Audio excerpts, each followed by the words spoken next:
Hey guys, welcome back to the channel. This is story about what if Naruto is sent back to the day he was born in an attempt to save his friends and village part 1. Before I start, please do support for more amazing content and comments for part 2.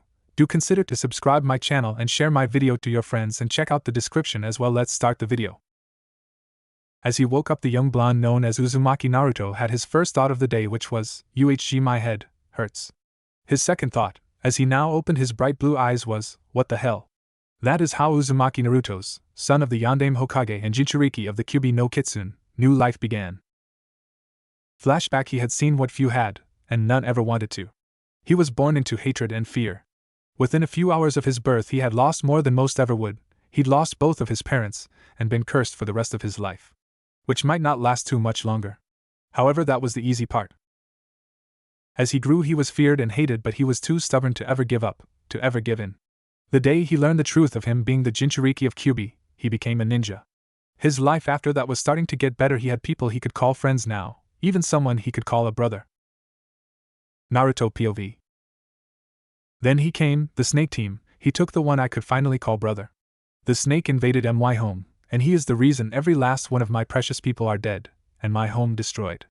I am Naruto Uzumaki Namikaze. In the final battle for Konoha, all of the Rookie 9 and Guy's team lined up to fight except for Sasuke. He was gone. The rest of the Rookie 9 and Guy's team were some a few left. By this point Konoha's forces had been cut by half at least, from the war against Sound and IWA. The only reason they made it to the last battle was because they had become very strong over the years and very lucky.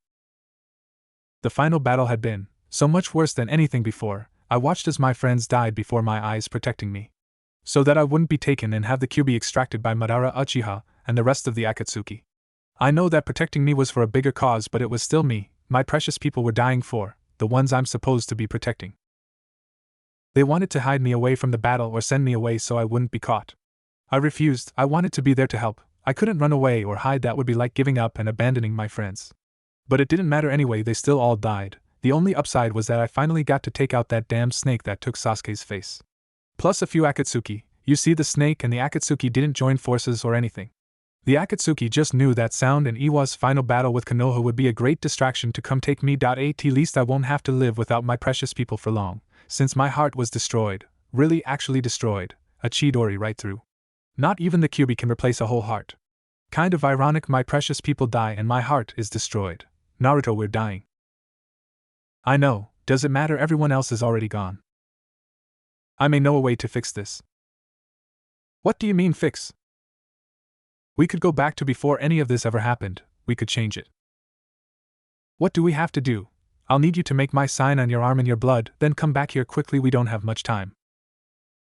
Naruto pushed himself out of his mindscape and marked himself with the sign of the Kyuubi no Kitsune in his own blood, which wasn't hard to find. The sign was ironically the kanji for 9. It was hard on the outside. His heart was gone after all, he couldn't breathe and his blood wasn't pumping to where it needed to, but he knew Sasuke's body was right beside him. Naruto had been getting better with his calligraphy though since he started sealing. So he made the symbol on the inside of his forearm as quickly as possible, and pushed himself back to the mindscape where the Kyuubi was waiting. Hurry Naruto, I need you to come into the seal.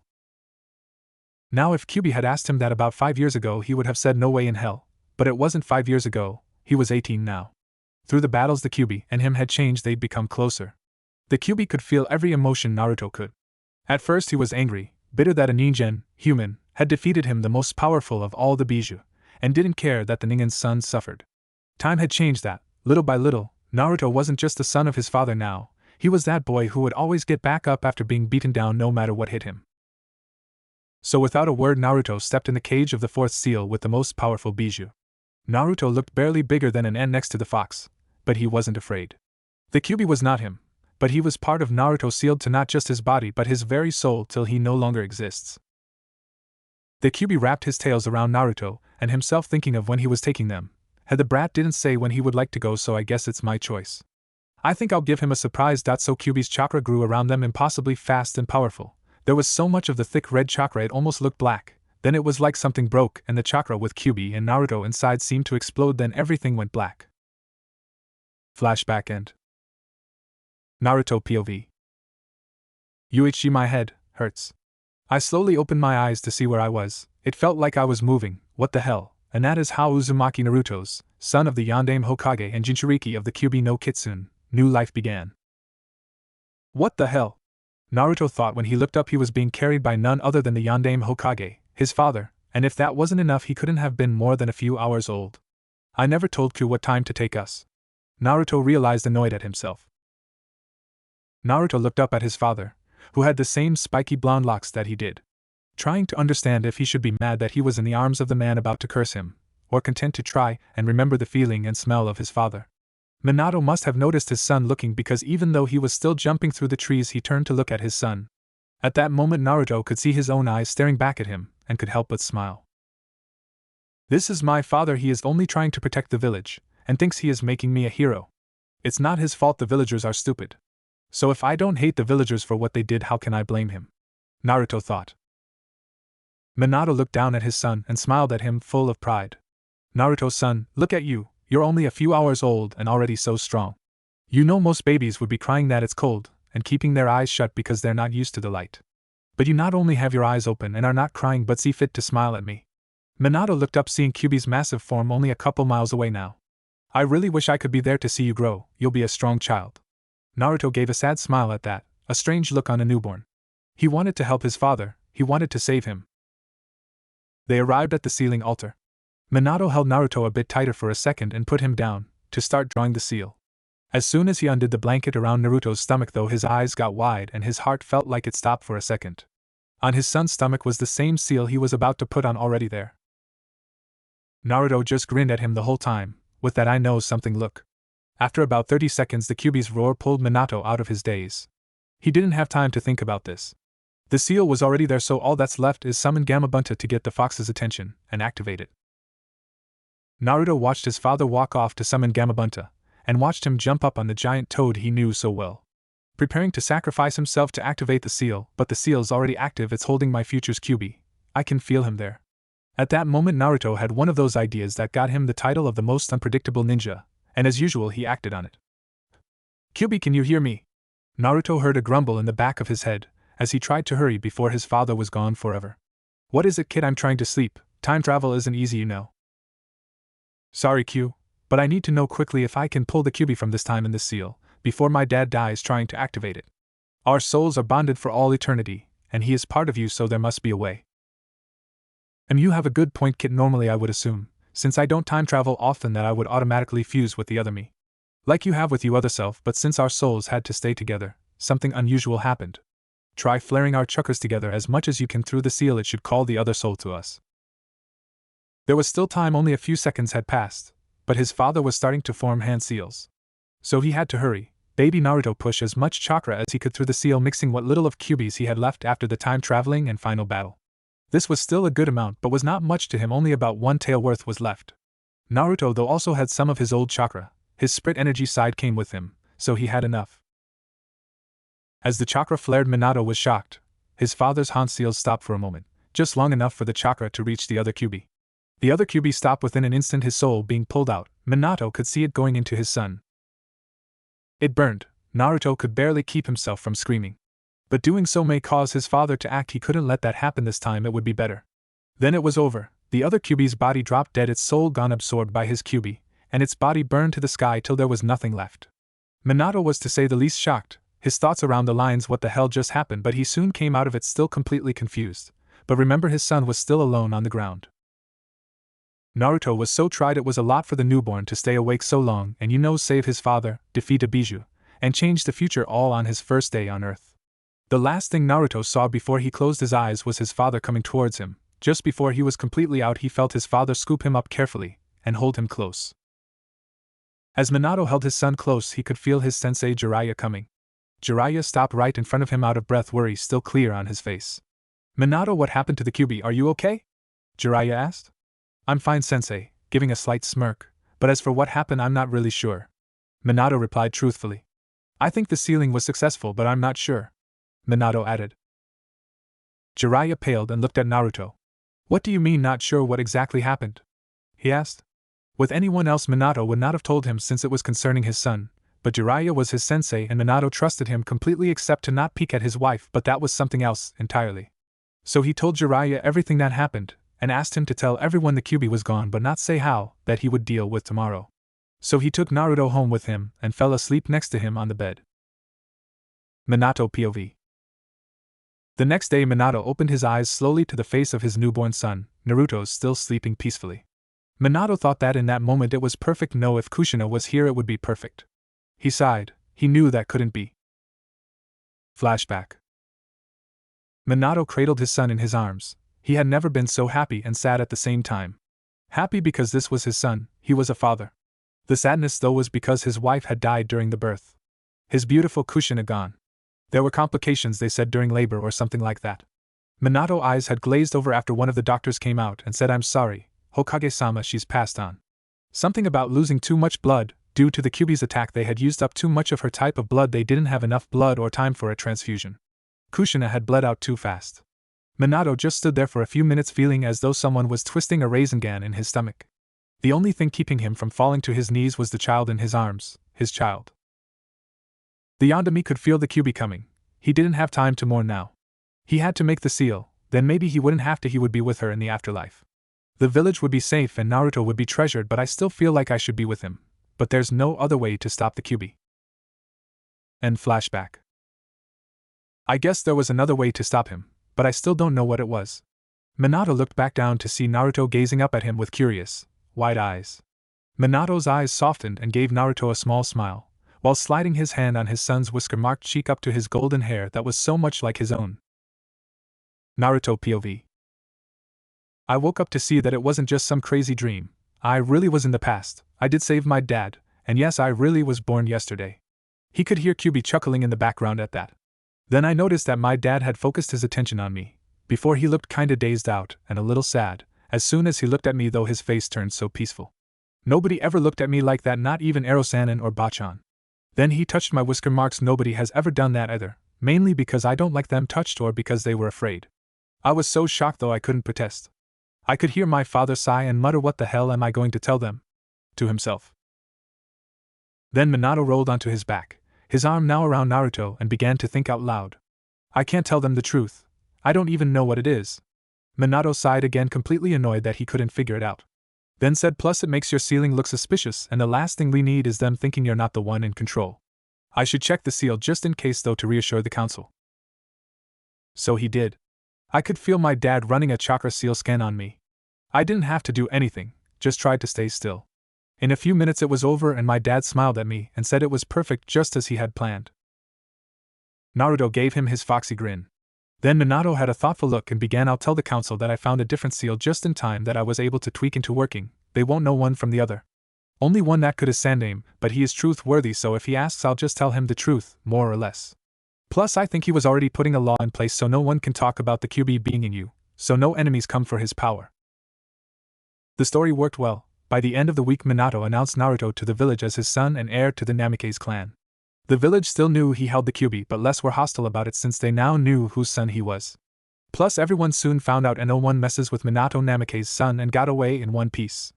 Not because he demonstrated, no, he didn't have to. Everyone could see the way he was very protective of his son, and if they were so stupid not to notice, Minato sent a warning when he announced Naruto to the village.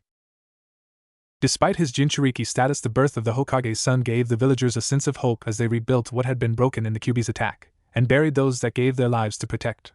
Soon none of the villagers seemed to mind Naruto around. He was the splitting image of their hero after all. It didn't hurt that anyone that had been around Naruto for more than 5 minutes has nothing bad to say about him either. He didn't seem to ever even cry. When he needed something, a few people said they had heard him trying to get his father's attention by speaking, not words but things like ah. Of course he was still only a few months old by that time. Naruto POV. Naruto had been working on talking and chakra control for 3 months now. Of course no one knew that. He would do it at night, or nap time, before anyone noticed he was awake. You wouldn't believe how hard it is to try and talk with no teeth. The muscles in your mouth not being used to it didn't help either. Naruto could get around that though, he just had to think about how he was moving his mouth to speak. Now he finally could, but he was still trying to figure out what to make his first word. Naruto has narrowed down to pervert, no ramen, and the ever-popular Tusan/daddy. But the not having any teeth thing had another problem. Naruto's diet was basically milk, juice, milk, water, milk, and he was finally moving on to baby food. Yeah, you're right. A almost constant diet of milk was bad enough, there is no way I'm eating that. So that's how Naruto chose what his first word would be, well, sort of. He was going to execute plan make dad's eyes bug out tomorrow. It will be a great scene, Naruto thought as he finished practicing his chakra control on the bars of his crib. He could hear Kyuubi snickering as he drifted off to sleep, and knew the kitsune would be waiting to see tomorrow's fun. The next day. Minato POV. Minato got up at the usual time, changed his clothes and went to check on Naruto. Naruto was already awake as usual. With wide innocent eyes, Minato scooped him up and laid him on the changing table. Which Minato knew he hated having his dipper changed, because his son's face would contort into a pout. Naruto did hate it. The only silver lining was that at least his dad didn't know he had the mind of a 18-year-old shinobi. The dipper was changed in seconds. After all, he wasn't known as the Yellow Flash for nothing. So he scooped Naruto back up and took him downstairs to get them both breakfast before going to work. Naruto POV. After the dreaded dripper change, Dad took me downstairs to get breakfast. The fun was about to begin. Mahahahahaha. I mean baby's first words, yeah, that's it. Minato got out the new jar of baby food for Naruto's breakfast, even though last time it ended up all over him, and placed Naruto in the high chair. Minato thought he was ready for anything this time. He was wrong. He would dodge like it was raining kunai if he had to. I could see my dad coming towards me with the yucky jar of goo. Just a little longer. I can feel Q is watching on the edge on his seat, when he lifts the spoon up now. Daddy Waman. Ramen, oh wow, I think I broke him. Ha ha hee hee. And that is how Naruto Uzumaki Namake's first word turned into his first sentence. Minato POV. I went to feed Naruto and was just about to give him the first bite, happy he didn't hit it away yet. When Naruto said something, he called me daddy. Yes, yes, yes. And I think he said he wants ramen? Whatever, I'd give him his own pony for this. Naruto's giggling unfroze me. As soon as Minato unfroze, he scooped Naruto up out of the high chair and hugged him, then started dancing around, singing yes, yes, yes. The Umbu guards watching thought their Hokage might just have finally lost it when he flashed to the window where they were with the most serious face they had ever seen and said, if you ever speak a word of this, I'll send you to the IT, interrogation and torture, department. They just nodded, too terrified and shocked to speak yet. As soon as they did, Minato's serious face disappeared and he smiled brightly, flashing back up with Naruto to his son's room. Gotta get him ready to go out, we'll go to Ichiraku's for breakfast. Wait a minute, Naruto is only 3 months old, is he supposed to be able to communicate so well? And how does he know that ramen is good? He might have seen me eating it, but I don't think I ever said it was ramen. Minato looked down at Naruto, who was sitting waiting patiently to be dressed. Wait patiently, I may not know much about babies, but they're not supposed to be patient, right? Now that I think about it, he has slept through every night since he was born too, and I know I was told he wouldn't do that. I don't think I've ever seen him cry either. Minato looked back down at Naruto, who was smiling, amusement clear in his eyes. Minato's eyebrows furrowed. It's like he thinks it's funny that I'm just standing here staring at him. Head probably is still. Minato bent down and looked at Naruto on the same level, Naruto's smirk never leaving. Why don't you ever cry, Naruto? Minato asked his son, poking him lightly on the forehead, not really expecting an answer. Naruto POV. Naruto and Kyuubi were cracking up inside. Ha ha ha ha, oh this is getting good, hee hee. Naruto thought. Look at his face. Kyuubi snickered. Why don't you ever cry, Naruto? My father asked as he poked me lightly on the forehead. Naruto wasn't quite sure what to say to that. He could either start crying, which there was no way he was doing that, he'd cried enough in the last life, say something like why do you want me to? Which he thought there had been enough talking for one day, so he settled on the third option. Minato POV. As I asked Naruto the question, I didn't really expect an answer, but I found myself waiting for one anyway. Within a few seconds, Naruto tilted his head to the right with the biggest blue eyes, and then I heard him say "yo" almost like a question in his high baby voice. I laughed, the look on his face, and that sound was too much. Then he laughed back as I finished dressing him in his orange shirt with a blue spiral, black pants and jacket with a matching orange strip down the left side. Ready to go get some ramen, Naruto? It wasn't really a question, but Naruto answered anyway by screaming happily and bouncing, as I picked him up, grabbed my jacket, the white one with red flames at the bottom, and headed out the door. Naruto and Minato were at Ichiraku's in a flash, literally a yellow flash. Naruto loved the Hiraishin no Jutsu, but he was beginning to think his dad was getting lazy. I mean, really, we don't live that far from Ichiraku's, rooftops would have been fine, not that I wouldn't do the same thing. It is ramen we're talking about. Naruto thought, but all thoughts disappeared as soon as he smelled the greatest food of all time, and really who else could say that and mean it like him? Tuchi, could we get some ramen over here? Minato called as he stepped in. Oheo Hokage-sama, I see you've brought Naruto, how are you two today? Tuchi replied. Great, Naruto just said his first words, so we're here kind of at his request. Minato put on a sheepish grin and ruffled the hair on the back of his head with his hand, while still holding Naruto with the other. Tucci raised an eyebrow at that, had to be sure, at Naruto's request? What exactly were his first words? At this, Naruto decided today's fun wasn't over, and turned to look at Tucci before Minato could answer and said Waman. Tucci stilled at this, as did Minato. Then Minato beamed at Naruto and Tucci looked like he was about to cry tears of joy. Oh, what a great day it is, Naruto Namikaze, in honor of your great achievement your bull is on the house. Naruto beamed at Tucci and laughed. Minato had finished cutting Naruto's noodles into the smallest pieces possible as Naruto chanted the whole time, "Daddy, Daddy, Waman, Waman." Tucci watched and smiled full of pride.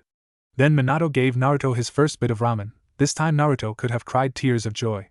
Naruto started to point for more, when Jiraiya and Kakashi walked in and spotted them. Being ever so tactful, Jiraiya just laughed, as Kakashi beside him chuckled at seeing Minato about to spoon-feed his 3-month-old son ramen. After a few seconds, Minato and Naruto were glaring at them. Minato was glaring because they were laughing at him, and Naruto was glaring because he wasn't being given any more ramen until they didn't shut up. Kakashi noticed his sensei's glare, shut up, and turned his head away, but looked like he was still grinning even though he was wearing a mask. Then Jiraiya finally noticed Minato glaring at him, but he also noticed Naruto glaring and raised an eyebrow at that. Naruto had always clung to him since the moment he saw Jiraiya. Flashback. Naruto was just a few days old, and Jiraiya had come to see how his favorite student Minato was doing after everything that had happened. Minato was holding a sleeping Naruto when he got there. They started to talk about everything from Kushina's death to Naruto's odd ceiling. Naruto could hear them as he started to wake up. He knew both voices, one was his father, and the other Jiraiya-sensei, Ero-sennin. He died so long ago. Naruto couldn't take it anymore and opened his eyes only to reach for Jiraiya as soon as he laid his eyes on him and squirm as much as a baby a few days old could. Minato and Jiraiya noticed instantly, and were confused why Naruto would want to get to Jiraiya so much. Minato let Jiraiya pick Naruto up and he almost instantly attached himself to Jiraiya's red vest like a lifeline, slightly shaking. Both Minato and Jiraiya wore looks of confusion and worry, but after a while Naruto calmed down and relaxed in his sensei's arms, but still held on to his red vest. Since then Jiraiya fell in love with the little bundle of sunshine, and would bring him stuffed animals almost every time he came by. Most of them were frogs or foxes, and Naruto loved them all. Naruto seemed to just beam whenever he came over, even without the presents. End flashback. But now he was glaring at him. Both Jiraiya's questions about why Minato was feeding Naruto ramen, and why Naruto was glaring at him, were soon answered. With one simple sentence, but not by Minato. Naruto was getting tired of his ramen being so close enough to have the smell consume him with his heightened senses, yet he was unable to eat it. He looked at his father, then at his ramen, and then to Jiraiya, who seemed to be just staring at him with a curious look now, and looked back to his ramen. He was now annoyed. Even at 18 he didn't have too many patience, but he didn't know how to get what he wanted, and foxes are still tricksters, so he looked back up at his father, who was now staring at him too because he noticed Jiraiya looking, and made the biggest blue puppy dog eyes he could with a small pout, then said in a small voice, "Daddy." Looks over at the ramen, then looks back at Minato, "Waman." Minato almost died right there of innocent cuteness overload and hurried to give Naruto another bite. Jiraiya burst out laughing again, now understanding exactly why Naruto had glared at him. He was just like his father, a real ramen lover. This time even Kakashi laughed. Naruto was pleased how easy it was to get his dad to feed him more. Even when Jiraiya and Kakashi started laughing, Minato kept feeding him this time. Minato had enough though. What is so funny, huh? Kakashi just quieted down to chuckles. While Jiraiya spoke up, still smiling broadly, "The kid is only 3 months old, and he already can con you into getting him ramen." Minato looked down at his son, who was still focused on the ramen, which Minato was still feeding him as they talked. Then he looked back up at Jiraiya with a raised eyebrow. "He didn't con me into anything." Jiraiya just smirked, which irked Minato to no end, and asked then whose idea was it to get ramen. Minato really didn't want to answer, but couldn't really lie to his sensei. It was Naruto's. Minato sighed and hung his head, somehow still feeding Naruto. Then snapped his head back up, but it was his first words. "I wasn't conned, I roll, he's 3 months old." Jiraiya stopped trying to annoy his student at that, seeing a new subject. "His first word was ramen?" asked Kakashi before Jiraiya could. Minato shook his head, smiling proudly. "No, his first word was daddy, his second word was ramen." After that they all looked at each other and laughed, this time with Minato. Naruto was still too busy eating ramen. Minato never noticed when he started feeding Naruto his ramen too. Naruto POV. Naruto is 21 months now, or 1 year and 9 months, however you want to say it. His chakra control is getting much better now since he has been training since the day he was born. Naruto thought his chakra control was bad the first time around, but more chakra equals less control, right? Well, now that Kyuubi's power has doubled and Naruto's spiritual chakra came with him, because chakra is made of spiritual and physical energy. Well, let's just say it's a good thing Naruto has been training himself in control so early. If that seal wasn't made by the Death God and the Yondaime, it would have broken from so much power. I can make about 50 Kage Bushins now. I guess that's good for not being even 2 years old yet, but the hardest part is finding a moment and a place to train. I can walk up and down the walls of my room if I'm careful, and on the water in the bathtub. Well, not so much with water walking. My dad will hardly leaves me alone for a minute there, thinks I'm going to drown. Rolls eyes. So basically the only place I can train is in my room, but even then I got to make sure no umbu are watching, as Shika would say. This is so troublesome. However, I have managed not to get caught, and have gotten in a bit of training despite everything. Now though I've come up with a way to get away for a little bit and train. I wasn't sure it was going to work the first time, but it did, so I've been doing it for the last week. Alright, this is what I did. Since Dad takes me to work with him every day, before he came to get me in the morning I made a Kage Bushin and switched him with me while I hid under the bed and tried to hide my chakra. I waited until he left with my clone, then I left the house from the back window of my room first, making sure no umbu were there, and when I was far enough away I hinged into someone else till I got to the training fields. I used training field 7, of course. At least I know no one will be using it for about 10 years. It seemed to be going well, that is, until some IWA spies spotted a mini yellow flash who was barely as tall as their knees, water walking on a river with about 20 clones of himself. Yeah, I think that's when it went downhill. I can feel the enemy's eyes on me. I know they're IWA, they smell like dirt. Naruto turned around slowly on top of the water, trying to look like he hadn't realized they were watching. He kept his head down like his was still looking at his feet, and let his eyes roll up to see them. They wouldn't be able to see his eyes from how far they were, but with how Kyuubi had enhanced all his senses he could see them perfectly. There were 3 of them, 2 male 1 female, all about Chunin level. Naruto knew he would be hard-pressed to take one down by himself. If he used Kyuubi's power he could stop them, but if even one got away and reported back to IWA, that would be something that could change the future more than it already is and get him a lot of assassination attempts, so that's a last resort. So first Naruto dispelled the clones they couldn't see in the forest that were walking up and down trees to conserve his strength. Now he could dispel the clone with his dad and activate the seal on his clothes for his dad's Hiraishin no Jutsu so that he would come, or try to escape. Naruto's options were getting lower though now that one of the enemy ninja was coming up to him. It was the female. She had a slight smile and was trying to act nice, while Naruto tried to act innocent. "Hello, what's your name? Are you all alone out here?" The female ninja asked about 5 feet away from him, as her 2 male counterparts kept at about 20 feet. Naruto decided to play along for now. "I'm Naruto, and yeah, I'm training. What's your name?" he said, careful to leave his last name out, which she of course noticed. The ninja wasn't sure she should give him her name, but he was very young, there not much he could really do with just the first name anyway, so she answered him, "I'm Hataru. You must be strong, you look very young to be training so hard. How old are you?" she asked. Naruto knew he shouldn't answer that, but he was backed into a corner, and now there was no way to escape without help. So he dispelled the clone with his dad along with all the others on the river, and replied, "I'm almost 2. Hataru was shocked. She knew the kid was young and very strong for his age, but she thought 3, maybe 4 years old, and just small for his age. That would be considered a powerful prodigy. But this kid wasn't even 2 years old. She just stared until the kid, no toddler, put his right hand on his jacket and pushed chakra there. While the enemy ninja was still shocked, Naruto activated his father's seal. Hataru was too stunned to realize it was a seal and stop him. Before a second passed there was a yellow flash, and the Yondaime was there next to him. That snapped her out of it though. Hataru jumped back to her comrades on pure reflex. Minato POV. Minato was watching his son play in his office. I mean working hard on doing all the paperwork that was staked on his desk. When he heard a poof and Naruto's toy dropped, Minato knew what a poof like that meant. It was a Kage Bushin, but Naruto is not even 2 years old, and that's an A-ranked forbidden jutsu. Maybe it was someone's henge Bushin. Right now that doesn't matter, Naruto is missing. Minato flashed around the room is less than a second to find nothing. By now he was starting to panic, and was trying to calm down enough to search for the seals he had put on Naruto's clothes when he felt them pull at him to come. Minato knew this could be a trap, but the chakra he could feel activating the seal felt like Naruto. Plus it was his son being threatened. Even if it is a trap, Minato would jump in without a second thought. So with a yellow flash he was gone. When Minato got to Naruto, he was so relieved that his son looked to be in one piece. Though he barely had time to notice, he also looked a bit worn out, a bit sweaty and dirty, like he had been playing outside for a while or training. Minato's attention though was pulled away as he sensed the woman that had been in front of his son jump back when she noticed his presence. This meant 1, she was a ninja, and 2, she wasn't a Konoha ninja. His own ninja were pretty used to him appearing out of nowhere, and none had ever jumped back like that but enemy Nin.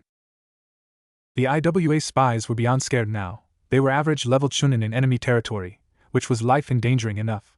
But now stood in front of them Konoha's legendary Yellow Flash, the Yondaime Hokage. Minato Namikaze held the records for being the youngest shinobi with a flee on sight order, and for most kills with a single jutsu.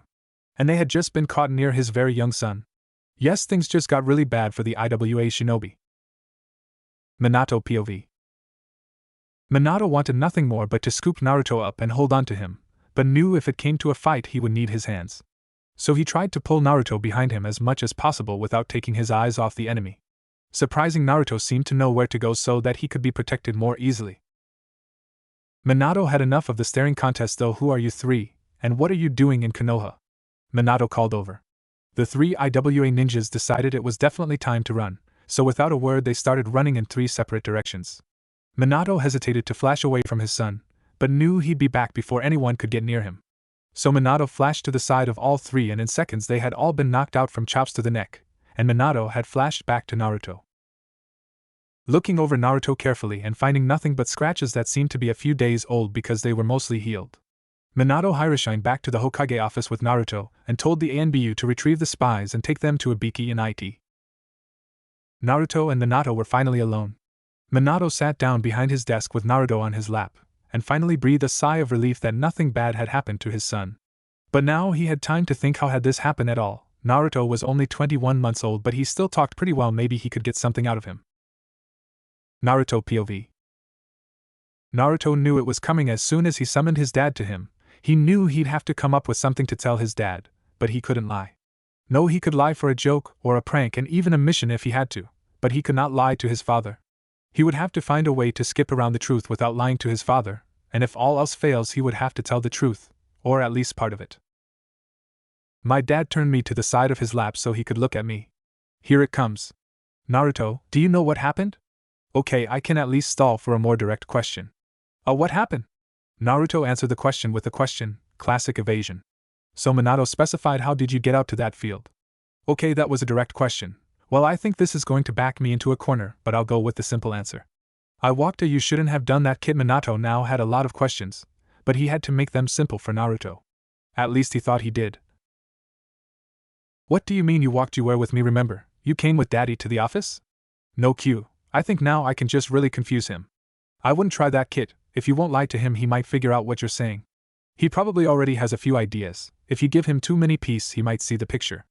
I know, but I'm out of ideas and he's waiting. Yes, Daddy, I did that too. Now Minato wasn't sure if his son could answer this, but if he meant what Minato thought he meant, then he definitely should be able to answer. How did you do that and walk there at the same time, Naruto? Okay, I was really hoping he wouldn't ask that. Minato noticed Naruto looking down like he was afraid to tell him, and instantly went into overprotective parent mode. Naruto, it's okay, you can tell me, I won't get mad. Minato said in a soft voice and put his hand on Naruto's head. Naruto pulled his head up, still under his father's hand, looked at his face so full of concern. Sometimes he forgets just how much his father worries for him. Because no one in his first life had ever taken care of him. As far back as he could remember, he had taken care of himself. Sure, old man Hokage had visited and made sure he had money for food. While Jiraiya had been a great friend, sensei, mentor, and had even died trying to stop the Akatsuki who were trying to kill him. But no one had actually taken care of him. No one had hugged him when he had nightmares until he was calm, or worried about him getting sick, not that he could, or had been so happy just because he was near. Until his second life, until his dad had a chance. With those words, the concern on his father's face, and the feel of his hand still on his head, Naruto had to give him something. He wanted to spill everything right there, but Kyuubi's disapproving thoughts stopped him. It would make it hard to know what the future is, and change it to what we want. His friends, he had to save them, he couldn't risk them, but maybe I can still give him a bit of truth. I used the Kagebushin, Daddy. Naruto replied to his father, hoping he hadn't just made a big mistake. Minato stilled. He thought it made sense, but how in the hell does a toddler learn, let alone use an A rank forbidden in ninjutsu? On the outside his face hadn't changed, though he wouldn't scare his son.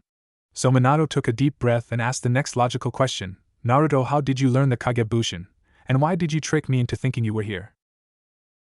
This time Naruto was quick to answer. I learned it from the scroll of ceiling. Naruto pointed across the room to where it was. Okay, technically not a lie, I did learn it from there. While Minato wondered how did I not notice him playing with it. Then Naruto finished, and I let you think I was with you so you wouldn't worry while I was gone. Why were you gone, Naruto? Why did you go to that field alone? Minato asked. To train. Naruto gave the simple answer. To train how? And I didn't know you could read so well, did someone help you read that scroll? Minato pressed. I was doing chakra exercises and no one helped me read it, I just skipped over the big words. Naruto replied, fidgeting a bit. Still true, I did do that when I first read it. Minato sighed. Naruto, you know you're not supposed to go through daddy's things. I don't know how you managed to learn it, but that jutsu is dangerous. You might have noticed that when you let your clones pop you feel tired. Naruto, if you make too many and make them do too much, then you may get so tired that you fall asleep and not ever wake up, son, it could kill you. Naruto looked down. He knew that wouldn't happen to him. Kyuubi would never let them die in such a stupid way, but he felt bad for making his dad worried. Naruto looked back up and tried to make his dad feel better by saying, but daddy, I can make so many. Minato looked at his son a bit skeptical at what he thought was so many, but was curious all the same. So he smirked at Naruto. Okay Naruto, how about we go out to the training grounds together tomorrow, and you can show me how many, and you can show me your chakra exercises too. Naruto gave his dad a big smile and chirped, okay, can we get some ramen now, daddy? Tomorrow is gonna be a fun day. Naruto POV. The next day came early for Naruto. He was so excited to show his father what he could do. Naruto maybe have 18 years of memories plus the ones from this new life, but he was still in the body of a child. Plus Naruto never really tried to grow out of acting like a kid. Naruto woke up and quietly crept into his father's room and up onto the bed. Minato was still asleep, so Naruto did what most excited soon-to-be 2-year-olds would do. Daddy, wake up! Naruto yelled as he jumped up on the bed. Minato sat up instantly and caught Naruto in mid-jump, looking at him stunned and still half asleep. Naruto just laughed at him. Minato groaned after realizing nothing was wrong, and slumped back down into his pillow. Naruto just laughed more, and then started whining, Daddy, come on, you gotta get up. As he pulled on his dad. Minato asked, still sleeping, why? Naruto answered excitedly, because you said that I could show you my clones today. Minato sighed, knowing he wasn't going to get any more sleep, and sat up. Alright Naruto, I'm up. Naruto cheered, why? Pumping his fist into the air. Even tired Minato had to laugh at his son's enthusiasm. Naruto ran out of the bedroom to get changed as Minato did the same. They had eaten breakfast, a healthy eggs and toast, can't have ramen all the time, and were out the door within the hour. Scene change. Naruto came running into Training Field 7 with Minato not far behind. Alright Naruto, let's see what you can do, show me how many shadow clones you can make. Naruto didn't see much sense in hiding what he could do anymore, so he fully intended to make as many shadow clones as he could today. Okay. Naruto shouted and turned to face his father, putting his hands in a cross shape, and called out the name of his favorite jutsu. Kagebushin no Jutsu. When the smoke cleared, there were just over 50 identical Narutos in front of Minato. Minato POV. Minato froze. When Naruto said he could do a lot, I thought maybe 10. 10 would be amazing for him, but there's over 50 solid clones here, and he doesn't even look winded. Minato noticed his son looking at him waiting for a reaction, and forced himself to unfreeze. Wow was all he could say in a stunned voice. Then Naruto started laughing, meaning all the Narutos were too. Some were rolling on the ground from laughing so hard. Now that pulled Minato completely out of his daze. He smirked at the Narutos. What's so funny, huh? Minato asked, lifting an eyebrow. One of the Narutos answered, still laughing, your face, haha, you look like you just, haha, ran into a brick wall. After that the clone fell back laughing so hard it poofed. Minato had to admit that his face probably looked pretty funny, not out loud though. Alright Naruto, which one is the real you? One of the identical copies to the right answered him. Over here, Dad. Minato flashed to him, and scooped him up. Naruto, you made a lot, you must have worked really hard on this. You did a great job. Minato praised him, and held him with one arm, while he used the other hand to ruffle Naruto's golden hair. Naruto beamed, not ever getting much of any praise before. Really? Naruto asked, wanting to be sure. Really, but remember what I said, be careful with this jutsu, Minato told his son, as he looked at him with pride. Now why don't you show me those chakra exercises you told me about? Minato said as he put Naruto back on his feet. Naruto dispersed all the clones and walked over to the closes tree as his father watched. Then walked right up the tree without a moment's hesitation. Minato whistled in awe. Naruto, you know that's really advanced. How long have you been practicing? Naruto wasn't sure how to reply to that without lying. So he replied with a vague term, a while. I've been working on tree climbing for the last week. Wow, it would take most genin a week or more to master this. Minato thought. Naruto, that's amazing, you're a bit young for training. But why don't I teach you a few things anyway, when I'm not working? Naruto's eyes almost looked like they were glowing, then the stunned silence broke with a yell of "Ya!" Minato wouldn't be surprised if all of Konoha heard him. Oh daddy, I forgot to show you one more thing I've been practicing, Naruto said as he ran towards the river. Naruto, stop. You'll fall, and Naruto stopped instantly at his father's voice and concern. Turned to look at Minato with a fox-like grin saying, "It's okay daddy, I can walk on the water." Naruto rolled his eyes as if it was so obvious, and started walking slower towards the river so his dad wouldn't freak out. Minato was by his side within a second anyway, close enough to grab him if he slipped, as Naruto stepped on top of the moving water with no problem at all. Minato had too many surprises today to be shocked, so he ended up just laughing, telling Naruto he was a little prodigy. At the praise, Naruto jumped up and down on top of the water worrying Minato, and then ran straight for his father in a tackle hug, laughing the whole time. Naruto POV. After they left the training field, Minato was walking with Naruto sitting on top of his shoulder through the main streets of Konoha, heading towards Ichiraku's for an early lunch. Naruto seemed to be glowing like a miniature sun, completely thrilled with being carried on his dad's shoulder.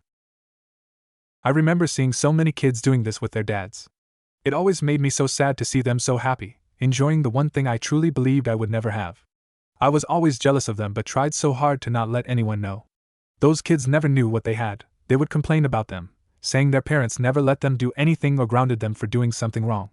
Those kids had dads that would play with them, protect them and share popsicles with them on a hot day, and a mom that would worry over them bandaging their scraped knees, kissing them to make it better. Those kids never knew a world where they were alone. I did, and I won't forget. Those memories let me see just how truly precious these moments are. There was only one other that understood how important family truly is: Sasuke. Naruto's thoughts were cut off then as he spotted the very one he was thinking about. Sasuke Uchiha was walking alongside his mother holding her hand. Looking completely innocent, nothing like the Sasuke Naruto remembered. Naruto never really knew Sasuke the first time around until they were put on a team together. He had seen Sasuke on the pier that one time, and knew of Sasuke as the Rookie of the Year, and because they were in the same class, but never knew much about him till they were stuck together. This time would be different. As Minato was about to walk by them, Naruto reached down towards Sasuke and gave out a small grunt like indicating to his father that he wanted to say hello to the boy below. Children don't always use their words after all. Minato noticed and let Naruto down. Mikoto, Sasuke's mom, saw and stopping Sasuke too. "Why hello, what's your name?" she asked Naruto, already knowing because he was standing next to the Yandere who he was basically a mini clone of. "I'm Naruto Namikaze. It's nice to meet you," Naruto replied, never taking his eyes off Sasuke. Mikoto answered, "Thank you Naruto. Sasuke-chan, why don't you introduce yourself?" Sasuke nodded. "Hi, I'm Sasuke Uchiha. It's nice to meet you too." Minato spoke up at this point. "So Sasuke, how old are you?" Sasuke perked up at that. "I just turned 2 yesterday," he replied with a smile so peaceful Naruto had only seen it once on him. Flashback. Sasuke possessed by Orochimaru and Naruto had been fighting for a long time now. They decided to end it with a final blow, the classic Chidori vs. Rasengan. This time, instead of smashing them together like at the Valley of the End, the snake pulled off course at the last second and went for Naruto's heart, completely destroying it. Naruto's attack was still in his hand. He had stopped at the last second, seeing Sasuke's eyes flash dark. Then he saw the snake's eyes flash to Sasuke's dark ones again. Sasuke was fighting back. Naruto could barely keep his head up when he heard Sasuke say, "I thought of you as a brother too, but I don't have much time. Sorry Naruto." With that said, Sasuke grabbed Naruto's wrist and slammed the Rasengan into his own heart. Flashback end. Really well, Naruto will be turning 2 in 3 months, so you guys are pretty close in age. Maybe you'd like to come over and play sometime. Minato said, looking back up to Mikoto, as did Sasuke. She nodded. "I'm sure Sasuke-chan would love that, Hokage-sama. There aren't many kids his age in the compound." Naruto was happy this was going perfect. Soon he would have his brother back. "Well then, it's settled. Mikoto-san, if you and Sasuke are free this weekend, come over to the Hokage Tower and we'll make a day of it." Minato grinned. "Of course Hokage-sama, we will be there around noon." Mikoto questioned. "That will be perfect," Minato answered. Naruto never took his eyes off Sasuke, smiling at him the whole time, till he disappeared around the corner. As soon as he did, Naruto looked up at Minato, who was holding his hand walking with him, and reached his hands up in the classic pick-me-up kid plea. So Minato grinned and scooped him back up into his arms. Scene change. Later that night, Naruto got up seeing Sasuke had reminded him why he was here. He went over to his desk and started writing. He titled it Timeline. Under that he put 2 columns, one original and one current. Under the column marked original he put birth Yondaime died, next to it under current he put save dad.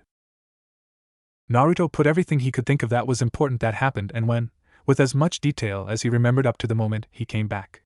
Including Hinata's attempted kidnapping at 3 years old by Cloud, which resulted in Hisashi Hyuga's, Negi's father, death.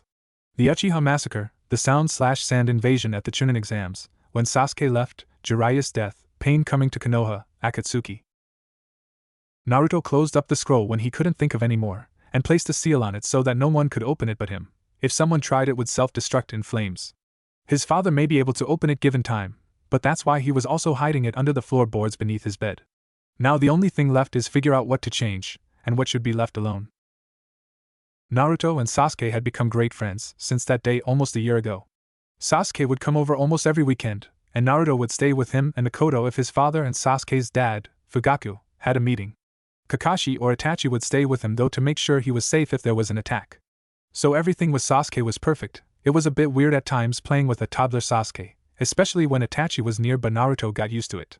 Besides, that was the least of his problems. Hinata's 3rd birthday was coming up fast and all the clan heads and their children were invited. Which meant all the soon-to-be rookie 9 would be at the party except for Sakura since she wasn't part of a clan, and despite the fact he wasn't really a part of a clan either, as the Hokage's son Naruto was invited too. Hinata had told Naruto once in his last life that the kidnapping was on that night. The Cloud Ninja were already in Konoha. The problem was Naruto still hadn't decided what to do about it. Naruto knew Hinata would be okay but Negi's dad would die. Which was terrible, but wasn't it part of what made Neji who he was? Wasn't how that affected Negi what started the change in the Hyuga clan? If that never happens, will the Hyuga clan ever become one clan without a branch and main house side? Would they ever get rid of the caged bird seal? It was tomorrow night and Naruto knew what he wanted to do, but what was right? The next day came and Naruto got ready, doing his morning kantas, a series of moves/stances, that his dad taught him in the backyard. They were his dad's personal style so Naruto actually had to learn them, but that made it all the better. It would have been boring pretending to learn the same stances he already knew. When he was done, Minato had breakfast ready for him. "Hey, good morning Naruto, are you ready for Hinata's party?" Minato greeted him as he sat down to eat.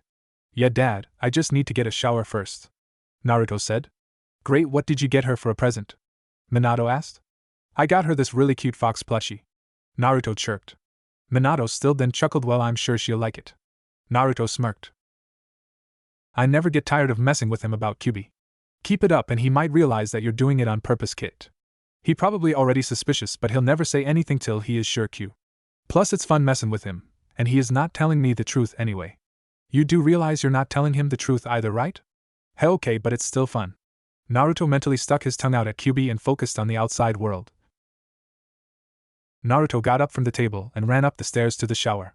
"I'll be ready in a little bit, Dad." Hinata's party was at 6 p.m., and they were right on time.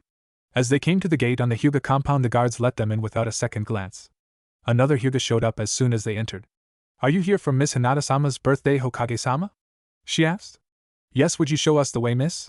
Minato asked. She gave a short bow. "Of course, Hokage-sama. Follow me." Then she turned and walked them inside. The party was nice. The adults talked while the kids played. The cake was cinnamon flavor with buttercream white icing, which was Hinata's favorite. Afterwards, Hinata opened presents. Shikamaru gave her a game shogi, of course. Ino's present was hair accessories. Chuji's was an indoor butterfly. Shino gave her a book on herbs and bugs, and Kiba's gift was a bundle of wild flowers. Sasuke gave her origami paper and instructions on how to make different origami designs. Hinata liked all her gifts, and even hugged the fox plushie Naruto gave her. All of them were just like Naruto remembered them before the war, happy carefree kids. Half the time Shikamaru was sleeping. Shino looked so funny at 3 years old in such a huge coat and sunglasses like a chibi. If Naruto was a girl he would say it was cute. Ino was fawning over Sasuke, which he was ignoring. Kiba was boasting about one thing or another. Naruto himself just sat around for a while watching everyone with a content look on his face. Naruto sighed. He couldn't sit there forever. The adults would think something was wrong. So he got up and started talking with everyone. He spotted Hinata in the middle. She looked so cute, and in that little kimono she looked perfect. Naruto's heart sped up while he watched her. Flashback. Hinata had said she loved him in the middle of that fight with Pain. Then he thought that pain killed her. It hurt so much to think that. Naruto just broke instantly under that pain and threw his rage out with the Kyuubi's chakra, getting to 8 tails before his father's failsafe snapped him out of it. That was twice as much of the Kyuubi's power that he had ever used. Thankfully, the blow that hit Hinata hadn't been fatal. A few weeks after, Naruto had asked Hinata to meet him on top of the Hokage mountain so that they could talk. They had talked for a long time. That night he remembered she said those words again that night, "I love you, Naruto-kun." But this time she continued, "I've watched you for a long time, since the academe, because you gave me courage. I saw you fall down tired again and again, but you would always get back up and try harder. My father always seemed to think I was weak. I thought it was so amazing that you kept trying and getting stronger, because before I met you I didn't keep trying. I was afraid to fail again and disappoint my father more. I love you because when I think of you I have the courage to get back up and try." Naruto was stunned. She had acknowledged him for so long, and he never even saw it.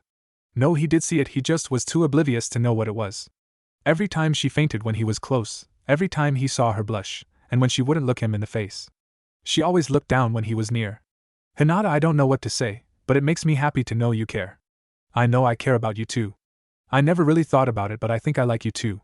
Naruto was looking down with a slight blush on his cheeks. When he was done talking, he looked back up to her. Hinata looked like a deer caught in the headlights, but as soon as Naruto looked at her she snapped out of it, threw her arms around his neck and kissed him on the lips. Naruto was for his part shocked that the girl who was always so shy around him just jumped him. Not that he minded, he smirked to himself and kissed her back, putting his hands around her waist. After a minute they broke the kiss, needing air. Hinata was practically crimson and tried to pull away, embarrassed by her actions, but Naruto just pulled her back close to him. So she rested her head on his chest, listening to his heart race, while they caught their breath. Hinata had never been so happy, and Naruto finally felt at peace holding her in his arms. Flashback end. By about 8 o'clock everyone went home.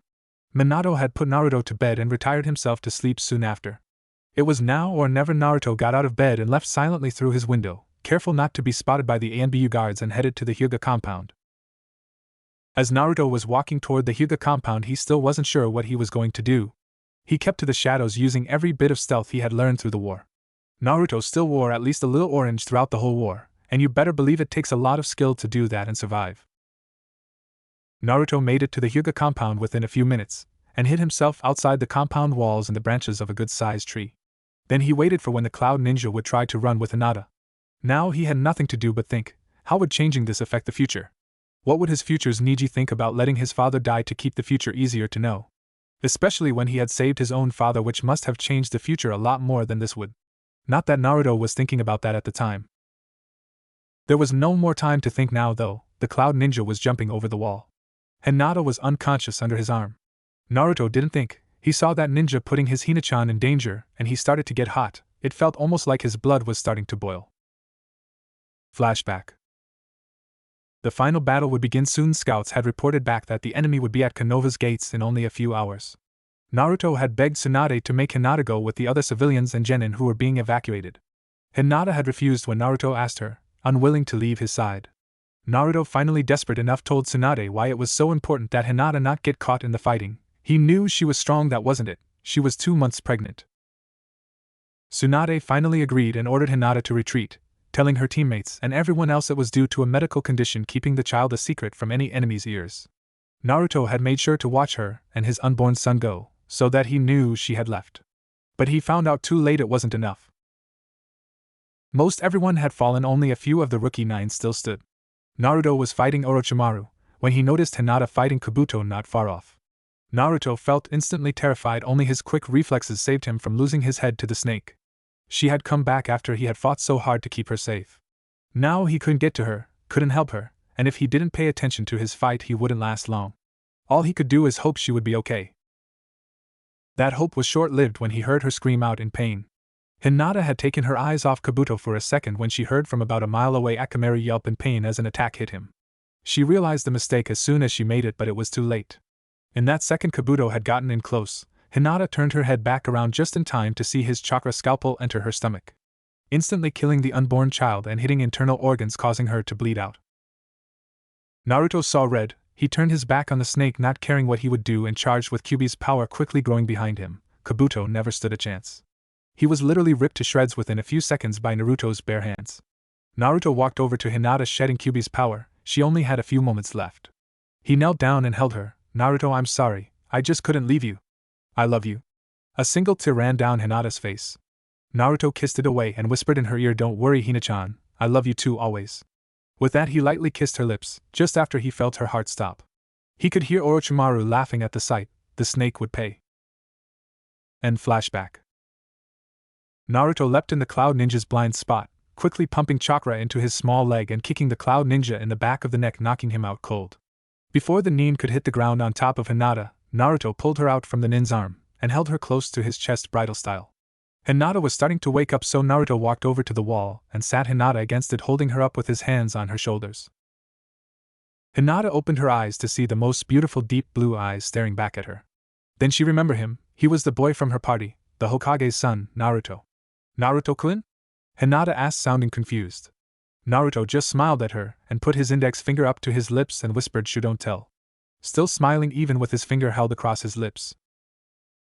Naruto could feel them coming, her father and a few others, probably Hyuga guards.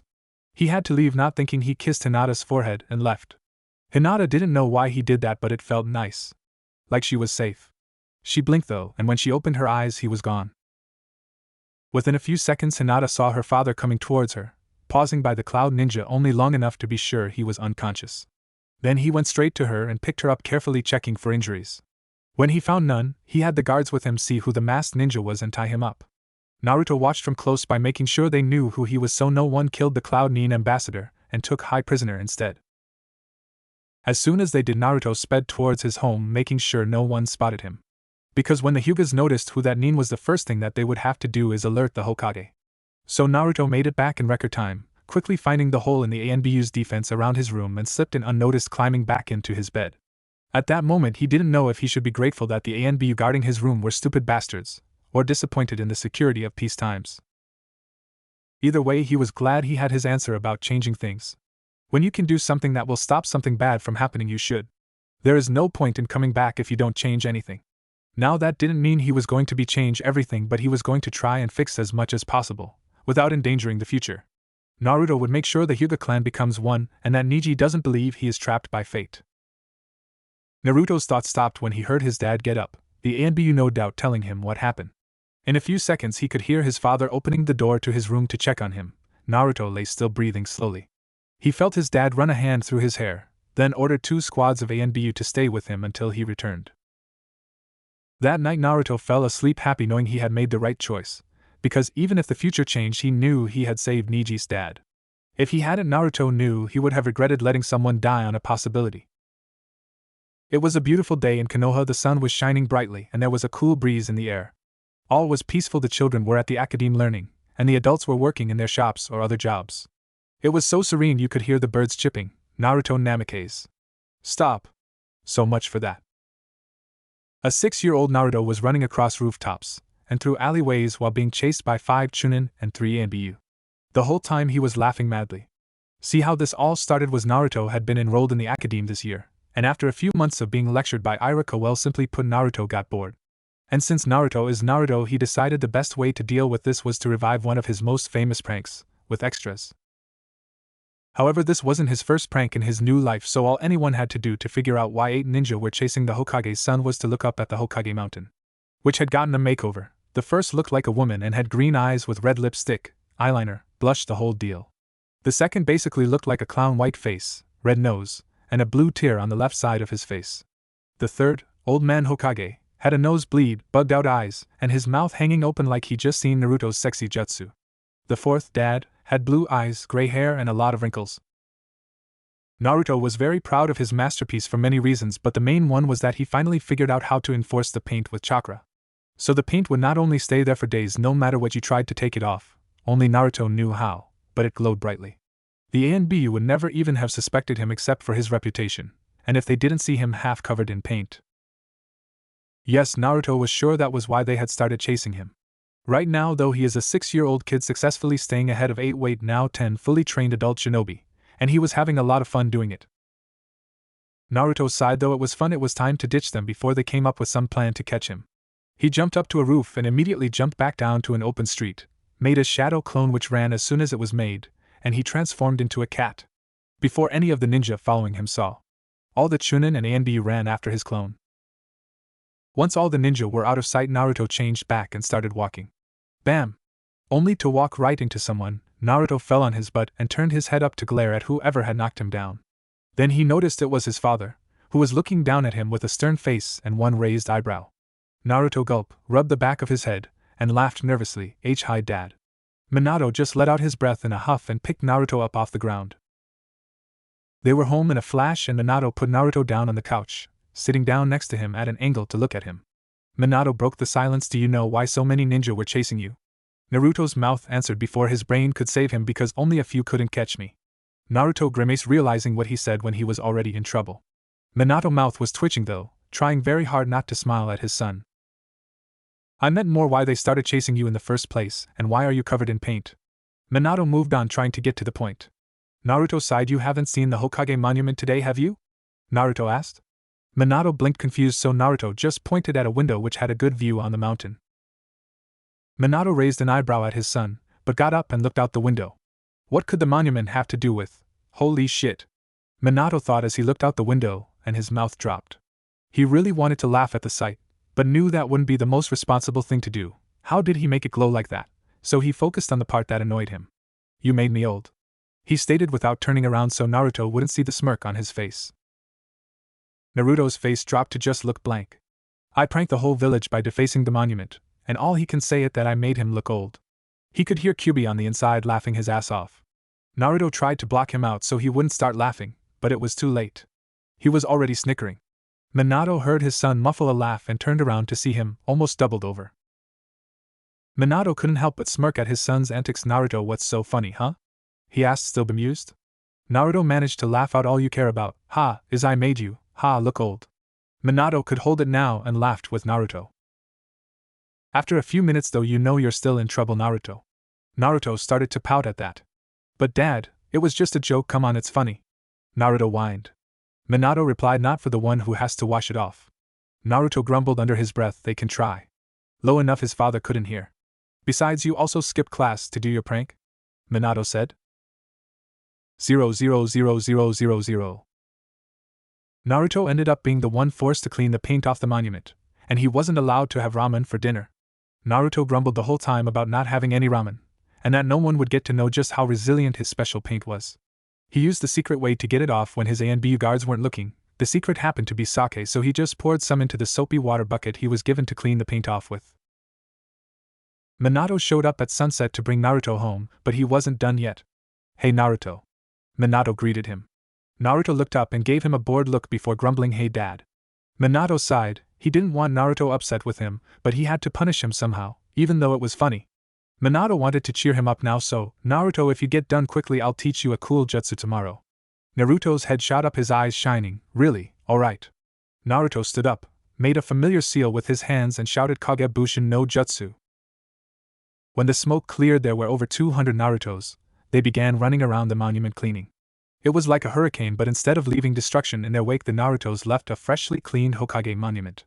Naruto was done in less than 10 minutes, and immediately turned back to his dad. So what you gonna teach me?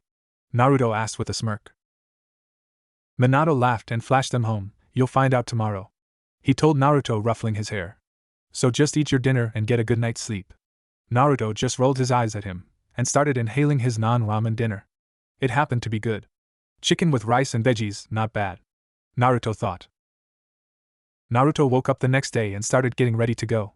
He could hear his father already up making breakfast. It was the weekend, so Minato didn't have to work and Naruto didn't need to go to the academy. Sasuke was coming over for lunch though, so they'd have to be back by then. Sasuke, the Uchiha massacre is in a year and a half, they could already be planning it. I have to figure out what to do about that, and how. I need to start gathering more information. I might have already changed it by keeping my dad the Yondomi alive. I still need to be sure though. I'll wait till the date is a little closer before I start spying on them. It's a good thing I know the exact date, thanks to my time, Sasuke. But everything went well with the Hyuga incident. Hinata never told anyone she saw me there, though she did try to ask me about it a few times. It's a good thing she's young and I'm good at distraction. Hinata probably wouldn't ask again until someone brings it up. That I'll worry about then. Otherwise, there is one other thing I want to do at this point in time, but I'm not sure how to do it, Naruto thought. What is it, Kit? Kyuubi asked, now listening to his thoughts. Gaara, he is alone right now. I know I can't do much, or it would completely ruin any plans for the Chunin exam, but there must be something I can do. I just want him to know he is not alone, but I can't just run over to Suna, it's too far and my dad would know if I left a clone in my place. Kid, I might have an idea. What is it? We might be able to make a special clone combined of both of our chakra. If my calculations are right, it would last for 7 days normally, or if it would be running to Suna, it would last about 1 day after it arrived. That would give me enough time to find Gaara. How do we do it? You will make it like a normal Kaigebushin but add denser chakra and use my chakra for a bit less than half. But not now, you have to get going, we'll try tonight. Okay, thanks Q. Naruto, breakfast is ready. Naruto heard his father yell from the kitchen. Coming. Naruto chirped as he ran down the stairs. Despite popular belief because of him and Minato always eating ramen, his father was a fairly good cook. Naruto arrived in the kitchen to the smell of scrambled eggs and bacon. They had finished eating and were out the door quickly, heading for the training grounds. They got to the training ground and Naruto just had to know now. What jutsu are you gonna teach me? Naruto half asked, half yelled. Minato only grinned at him. My own personal jutsu, Rasengan. Naruto deflated a little but then went back to excited. This time I'll learn it one-handed. Plus I can show off how quick I learn it. Naruto thought. Minato showed him the jutsu and Naruto played the perfect actor, letting his eyes practically glow at the jutsu as if he were seeing it for the first time, and even let out an odd "oh." Minato smiled at the reaction from his son. And the Best Actor of the Year award goes to yes, Naruto Namikaze. Naruto thought as Kyuubi cheered in the background. Alright, there are 3 steps to learning this jutsu. Minato said as Naruto looked like he was hanging on to every word. The first is to pop this water balloon. Minato pulled out a bag filled with water balloons, with your chakra, by spinning it fast in all directions until pop. Minato lectured as he demonstrated popping the balloon he was holding. Naruto took one of the balloons, determined to only use one hand, and started rotating his chakra. Faster and faster now, don't get discouraged if you don't get it right, pop. Minato was cut off as Naruto's balloon burst. Naruto looked up at his father with a proud grin on his face to see Minato just staring at him, his mouth slightly hanging open. Naruto's grin widened into a fox-like grin and asked, did I do it right? Minato snapped out of his freeze and let out a small laugh. Heh, yeah, you did great. Minato said, still sounding odd. Alright, step 2. Minato flashed away and was back in 2 seconds with a big bag of rubber balls. Pulling one out, he explained, step 2 is power. You have to use enough chakra to pop this rubber ball. Then Minato popped one of them, showing him how.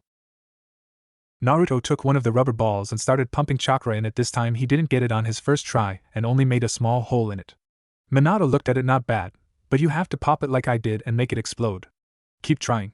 Minato went and sat down by a tree. Naruto was happy that his father stayed with him as he trained. Before, his teachers would always tell him what to do, then leave him to sort it out by himself. Naruto was at it for about 10 minutes before Minato heard a bang.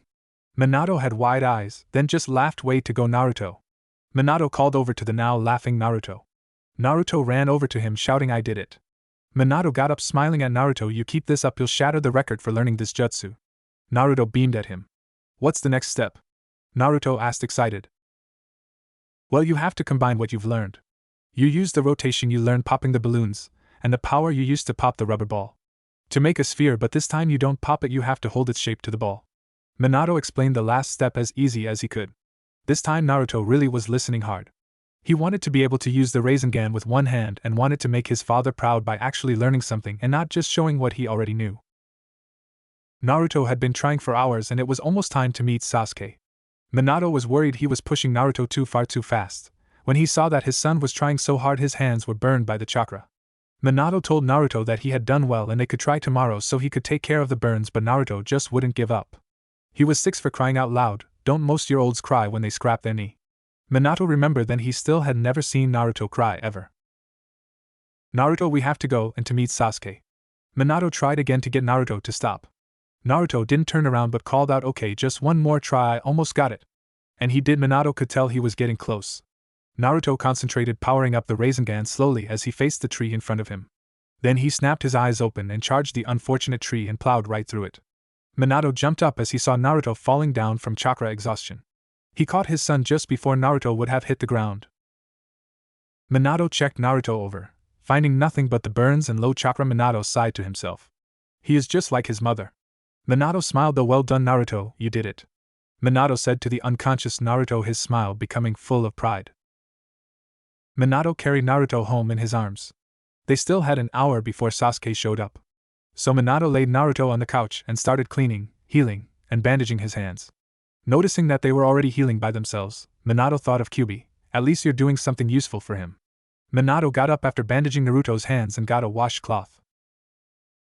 Minato knew that Naruto wouldn't get up in time to get a bath before Sasuke came, so he wet the washcloth and wiped the sweat off his son's face, and dirt off his arms, then brushed Naruto's shorts off.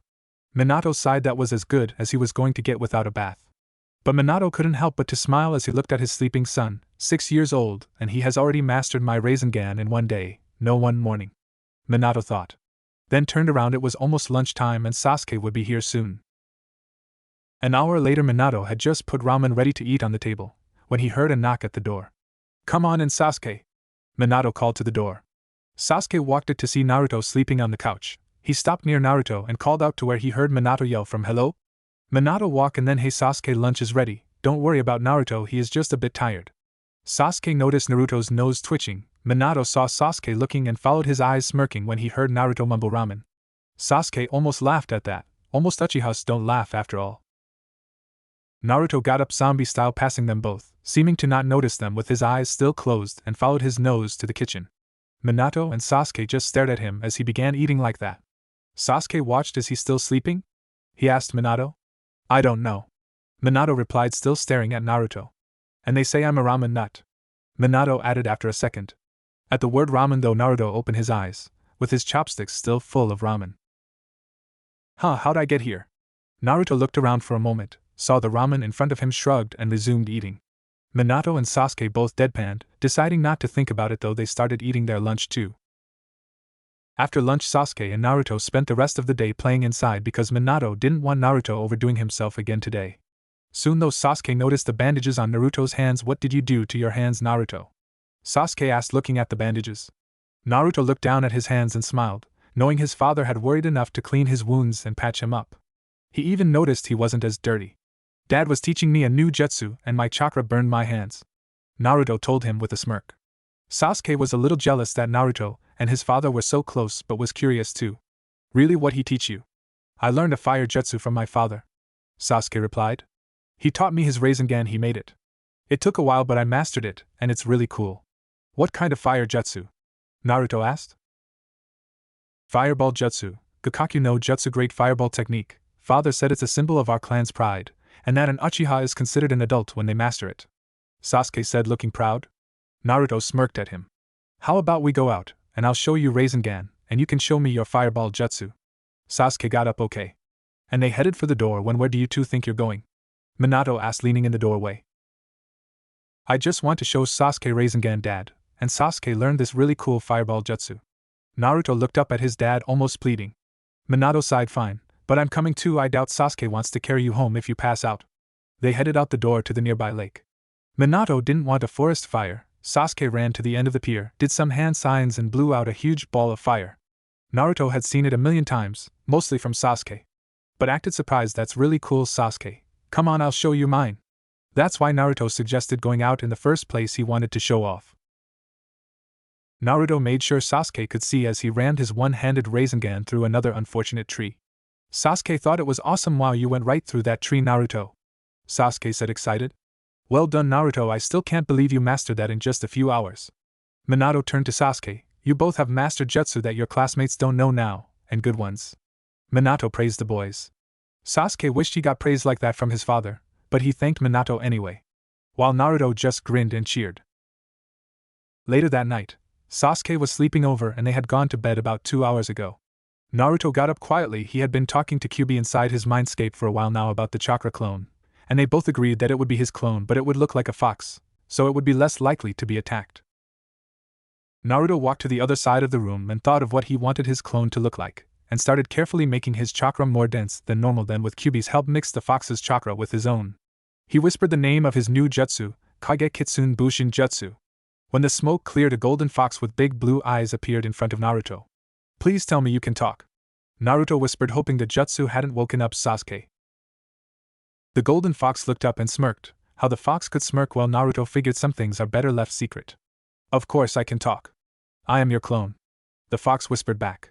Naruto grinned at him. Then you know what to do. Quickly, I'm worried about him. Naruto said as he opened the window. The fox nodded and jumped out, hitting the ground with barely a sound and started running. He was gone before the ANBU knew anything happened.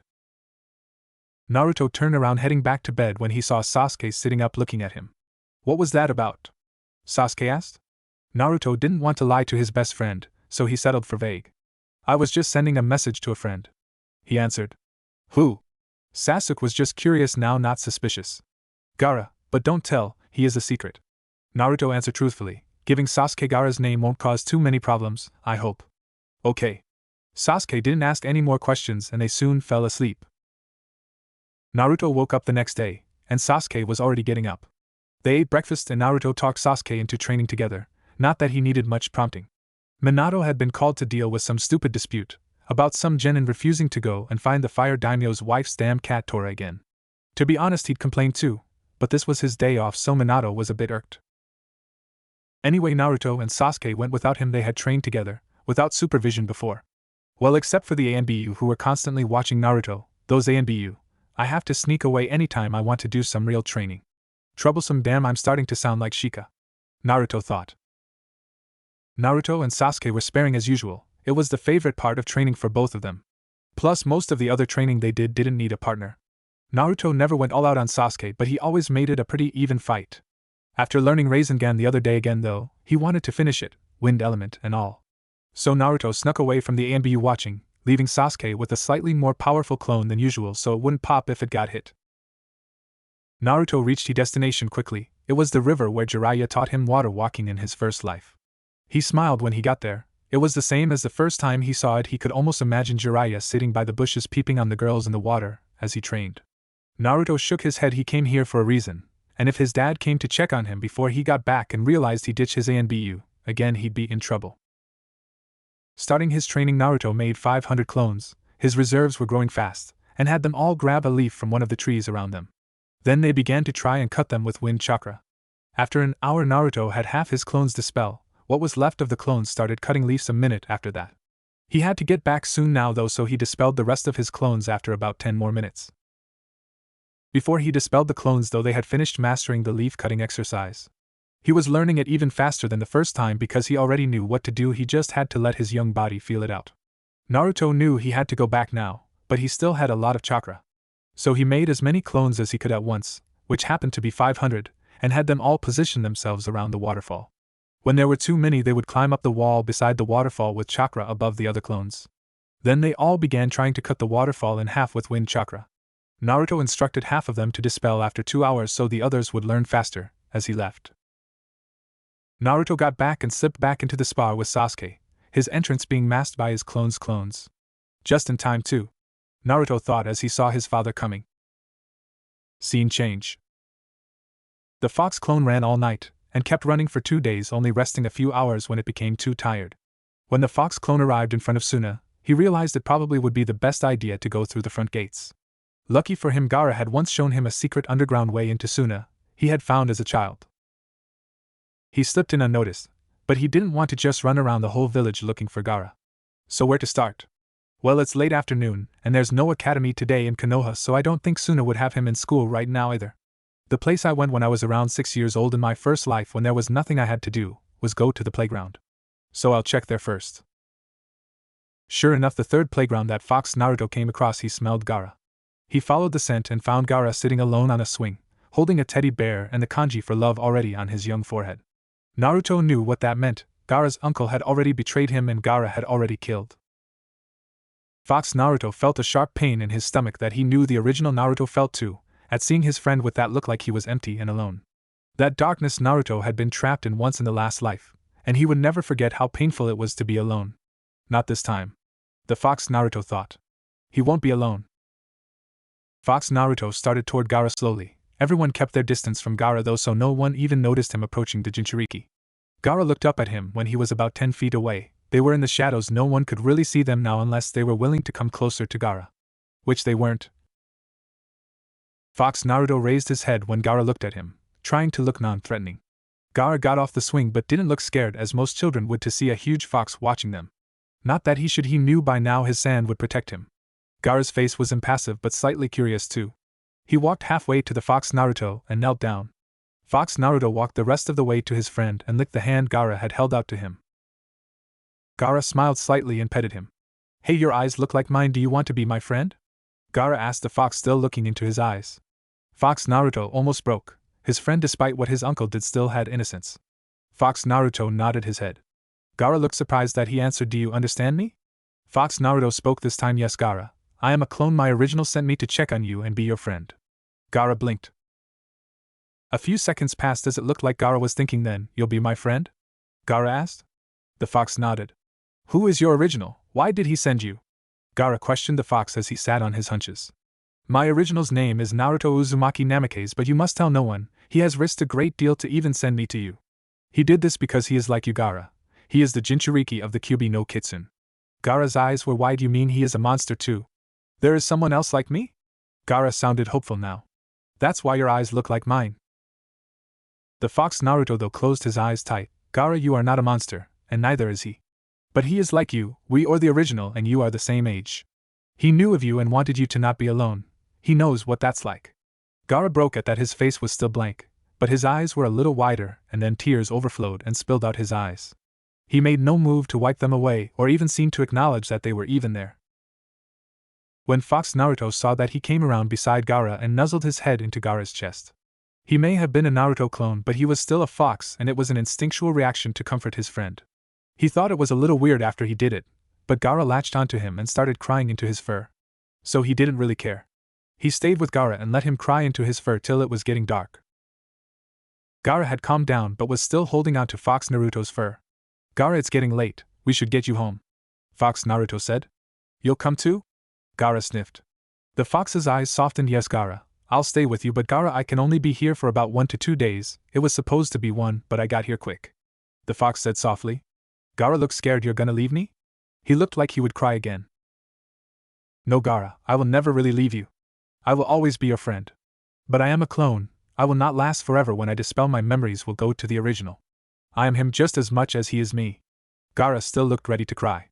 The fox Naruto couldn't stand seeing his friend sad because of him. How about this, Gaara? In 1 week after I dispel, I will come back to see you. Gaara was still not happy that he would leave, but gave him a small smile and nodded. After Gaara went up through his house to his room, and Fox Naruto snuck in through the window. Gaara remembered something. Hey, since your real name is a secret, what do I call you? Gaara asked. Fox Naruto blinked. That's a good question. How about you call me Kit? Yeah, Kit, like a young fox. The newly named Kit said. Gaara's lips were twitching. You mean like a fox baby? Gaara finally gave in and smirked at him. Kit laughed. Yep, it's what Kyuubi calls me, and it is kind of fitting. Except the baby part, but he is pretty old. Gaara stopped smirking at him. You mean the Kyuubi is nice? Kit rolled his eyes at him, then sighed. Well, Kyuubi didn't used to be, and I still wouldn't call him nice. Heck, the first time I met him, I think he said something about eating me. But I kind of grew on him, so now he helps me out when I need it. I heard about the trouble Shikaku is giving you, though. You know, I might be able to help with that. Kit finished. Think about how to fix Gaara's seal. Scene change. Naruto had felt a pain in his stomach a day ago that he knew came from his fox clone, and knew it was about Gaara. Because that pain was the pain of loneliness he had felt so long ago. Despite a few of the villagers still looking at him with caution and sometime even glaring, it was far better than his first life. His father helped too. With him alive, Naruto knew he wouldn't have to be alone. But he would never forget that pain either. Right now, though, Naruto was in class. He had finished most of his wind chakra training on the weekend, and decided that when he got out of class he would start trying to recreate the Udama Rasengan, to build up the power he would need for the Rasen Shuriken. Naruto was started out of his thoughts though when Iruka called on him. Naruto, can you explain what a genjutsu does? Iruka asked. A genjutsu is a type of jutsu used to confuse an enemy, making them see things that aren't there. Naruto answered, trying not to sound too smart but still answer correctly. That's right, Naruto. Genjutsu. Iruka started going more in depth, but Naruto zoned back out. He was in the top 5 of his class, trying to not stick out but not look bad either. He had a plan to get on the same team as before. He would just make himself the dead last in the last year of the academy so he'd be on the right team. That was later though. Right now he just wanted to know what the clone found about Gaara. It should dispel soon. After Naruto got out of class, he said goodbye to Sasuke at the gate and headed straight for the training field. Naruto sighed when he sensed his ANBU guards following him. He would have to ditch them with a clone again.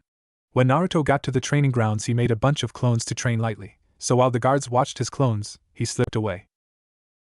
A few minutes later, Naruto arrived at one of the training grounds out of the way, so it wouldn't matter if he destroyed it in his training. Which he would. He was getting really good at ditching those ANBU. That might have been his quickest time yet. His dad still didn't know how often he ditches his guards. Got to love those clones. Naruto started by making the normal Rasengan, then he tried pushing more chakra to make it bigger. The Rasengan was getting bigger, then boom! It blew up right in his face. Damn it! Naruto complained to himself. I lost the shape manipulation when I made it bigger, that's why I needed a clone to help me the first time I made it.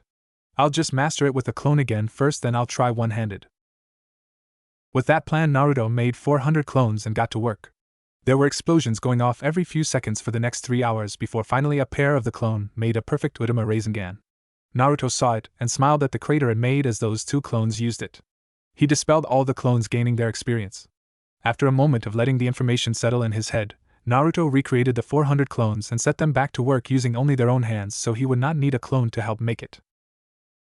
By the time he got it right, it was getting dark. His father would be looking for him soon. Naruto dispelled his clones, leaving only the ones with the ANBU. He felt the drain on him. Even with the chakra reserves he has, his body is still only 6. Naruto flopped down in the crater he just made, to catch his breath. Just 10 minutes. Then I have to get back before Dad realizes I'm not with the ANBU. Naruto thought. Unfortunately for Naruto, all that training took his mind off that fact. He had already sent off a much more durable clone, which decided to poof right then. The fox clone's memories entered Naruto's mind and he smiled. Gaara was alright, and now they are friends again. Then Naruto felt it, and had just enough time to think, oh shit, before he blacked out. Minato POV. Minato had been watching Naruto's clones train for a while now, thinking the real one was in there somewhere. It was now getting dark though. Minato called out to get his son's attention. He rolled his eyes when they all turned to him. How about you call it a day and we go get some dinner? It wasn't really a question. The clones looked nervous for a moment that passed so quick the ANBU probably didn't even notice. Okay, Dad? Naruto chirped. One Naruto ran up to him smiling, while all the others poofed. Minato made a skeptical face at him and cupped Naruto's face with one hand. You're not hot. Only clones don't get hot. Minato stated, narrowing his eyes slightly at the clone that looked down and shuffled his feet, knowing he'd been caught. Minato had taken to checking his son for being a clone since Naruto tricked him when he was 2 with a clone who went to the office with him.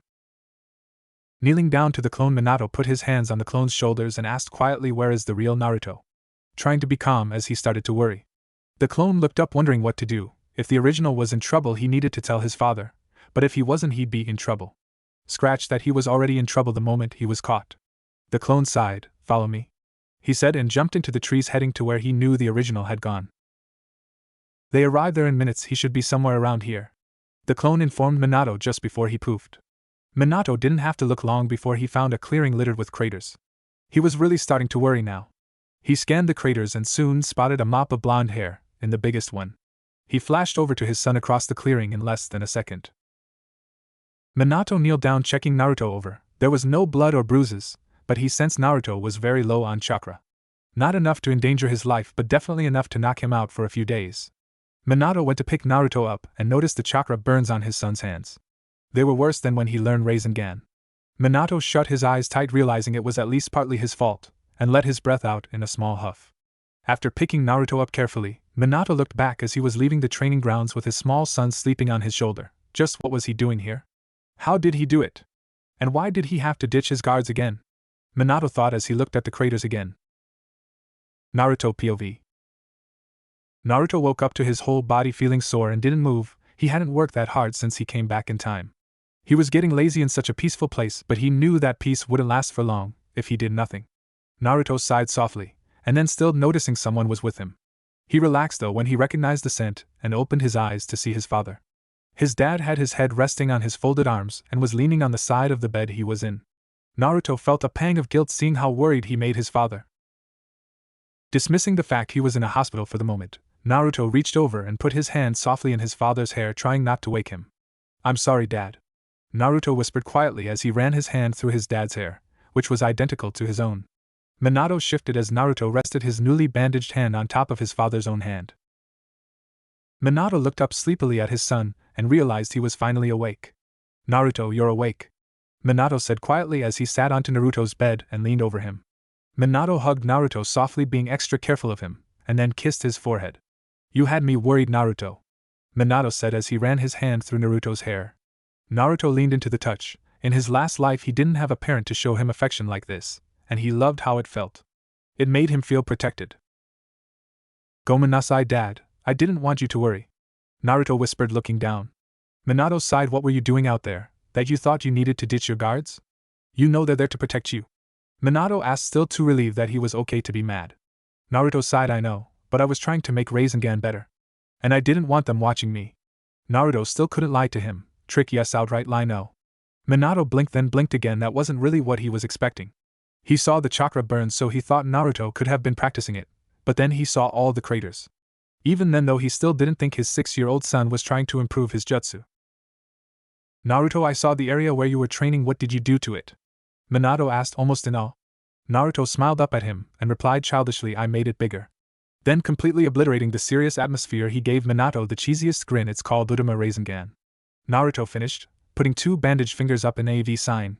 Minato let out a breath that sounded more like a laugh, and smiled at his son. That great, Naruto, I'd like to see it, when we get you out of here, Minato said, sounding proud.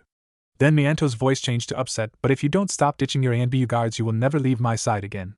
Minato's voice changed back to calm and he smiled. Got it? Naruto nodded, a little scared. Then Minato got up, good, in a sing-song voice. Now if I can trust you to stay put a minute, I'm going to see how soon we can get out of here, Minato said as he went out to find a nurse. Naruto almost laughed at how his dad just changed from calm to mad to happy. Damn, I guess I really worried him this time. I gotta be more careful. Well, at least I know Gaara is alright, and we're already friends. I got to remember to send him another Kitsune clone in a few days though. But now it will be a few days to a week before I can sneak away again and start on the Rasen Shuriken.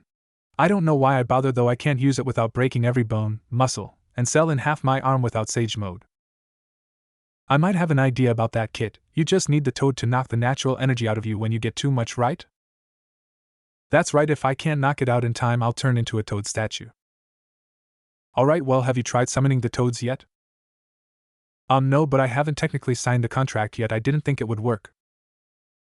Well, it's worth a try before you go blowing up your arm. Besides, the contract summons from another dimension, so it must be some kind of space-time jutsu. So it is possible that your contract with them is still valid even if your name doesn't appear on the scroll. But will they remember me? Would I be summoning them from this timeline or mine? I don't know, Kit. I am not a summon. You will just have to try and see. Naruto was pulled from his thought when his father came back into the room. Alright, Naruto, they said that I can take you home, as long as you rest. Minato told Naruto, giving him a look that meant he was going to rest whether he liked it or not. Minato carried him all the way home and up the stairs to his room, laying him in his bed. Because it was late enough, he should be sleeping anyway. Naruto was sitting on his bed and his stomach grumbled. He put his hand behind his head and smirked when Minato looked at him. Alright, I'll get you some food, but you stay in bed, Minato said, rolling his eyes at his son. Naruto watched him leave and smiled. Arigato, father. Later that night, Naruto added Meet Gaara next to 6 years old, on the timeline scroll under current. Then sealed it back up and hid it back under the floorboards beneath his bed. Content in the changes he had made so far, but the Uchiha massacre is only 1 year away now. Naruto, now 7 years old, has spent the last 7 months preparing for the soon-to-be Uchiha massacre. Training his body in speed and strength, which the clones couldn't help speed up. Then he finally remastered the Rasen Shuriken last month. Naruto had yet to try to summon the toads, though he didn't have time since his father had threatened the ANB that if they lost him again they'd be demoted to Chunin. So it was a bit harder to shake them, but he had learned how to seal away chakra in the mark that Kyuubi had him draw on himself in blood right before they came back. The mark of the Kyuubi had stayed on him, following him literally through time. Kyuubi had said that the seal did more than help them go through time but wouldn't say exactly what.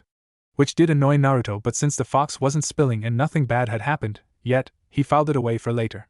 Plus the seal did disappear when he wasn't using it. And Naruto did have other things to worry about anyway. The Uchiha massacre was only 2 months away now, and Naruto has been actively spying on the Uchihas, while also eavesdropping on his father's meetings. Trying to find out if they knew of the coup yet, or if there even still was going to be one after he had changed things. Naruto had also taken to sneaking out in the middle of the night to the Hokage Tower to look through any files on the Uchiha. Today he finally found one answer when one of the clones spying on a younger Uchiha followed him to a secret meeting with another older Uchiha in the woods. The clone overheard them talking about the coup and that it was going well, and they even name a few of the co-conspirators, which the original Naruto wrote down as soon as the clone proofed. Good thing he didn't skip class today, or he wouldn't have had a pencil and paper ready so fast. Scene change. Suna.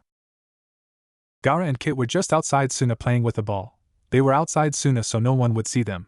Kit had used his solid transformation, that he usually used for his sexy no jutsu, to change him into his normal human form so that they could play as kids. Gaara was very happy with his friend. A week after they met, Naruto or Kit had returned just as he said he would.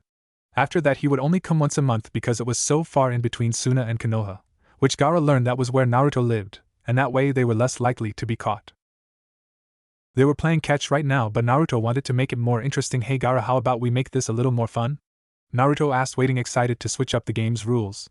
Ah, okay. Gaara replied, completely oblivious of what he had just agreed to. The next time Naruto threw the ball back, he made a hand seal and called out Kage Ball Jutsu. Suddenly there wasn't one ball coming at Gaara but 10.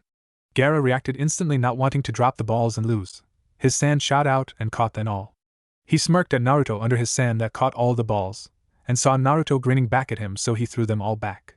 His blonde friend, instead of running to catch all the balls, made the same hand seal as before and called out Kage Bushin Jutsu. Now there were 10 Narutos too, and each caught a ball. Gaara smiled at his friend. This game just got a lot more fun.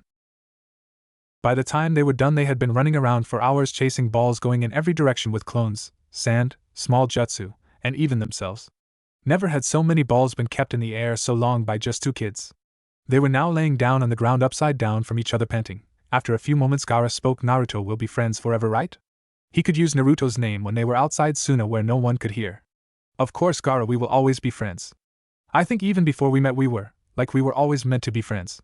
Because of what we are, we're kind of brothers of circumstance. Gaara looked at him with a small smile, then looked down. You know, I have an older brother and sister, but they're afraid of me. They don't understand. Naruto sat up and sighed. I know it's hard, Gaara, but just keep trying. They can never really understand because they will never go through what we have, but that doesn't mean they won't ever try. Gaara sat up, sighed, and nodded. I hope so, brother.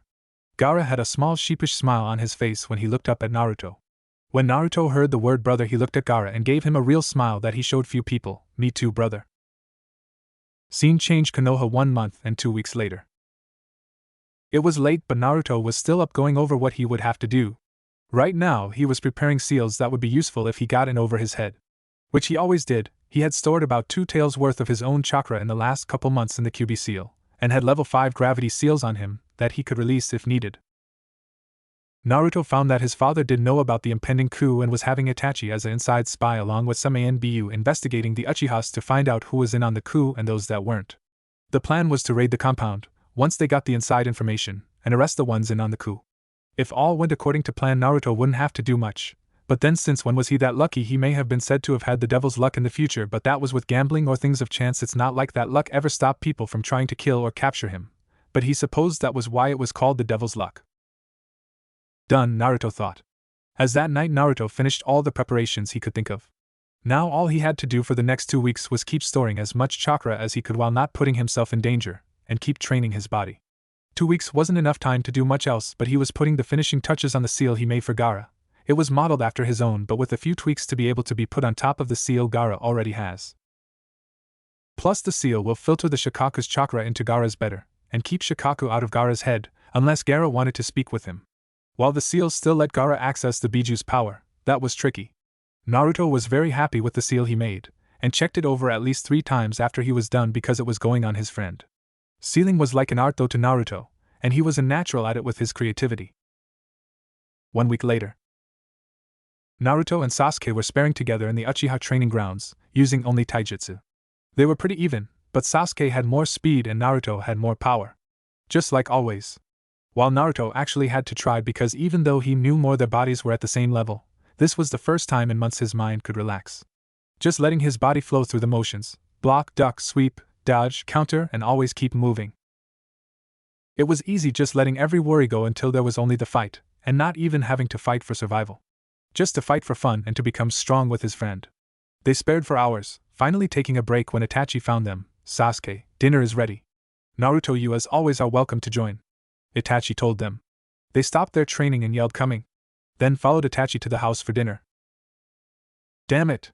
Naruto cursed silently as he watched the fight between his father the Hokage, and his best friend's father, the head of the Uchiha clan and the rebellion. Fugaku Uchiha, it all had been going so well. Flashback 1 hour ago.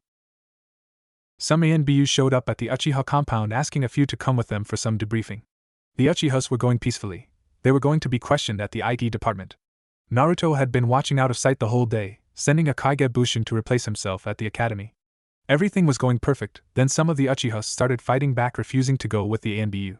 Soon Fugaku came out and was ordering the Uchiha into formations. It was all downhill from there.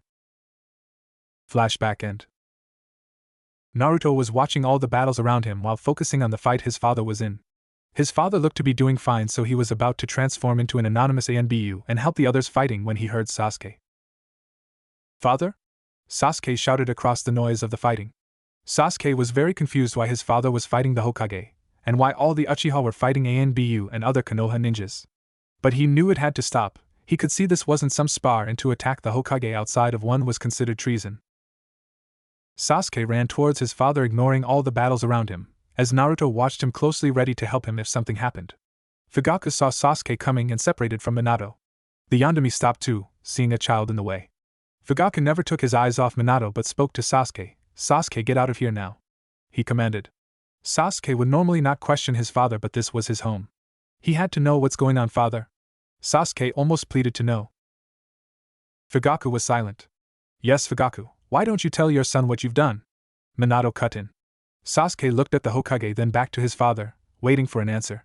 Fugaku's face showed no emotions, but his eyes were glaring daggers at the Yandere. Instead of answering, Fugaku pushed Sasuke out of the way and attacked the Yandere with the Great Fireball Jutsu.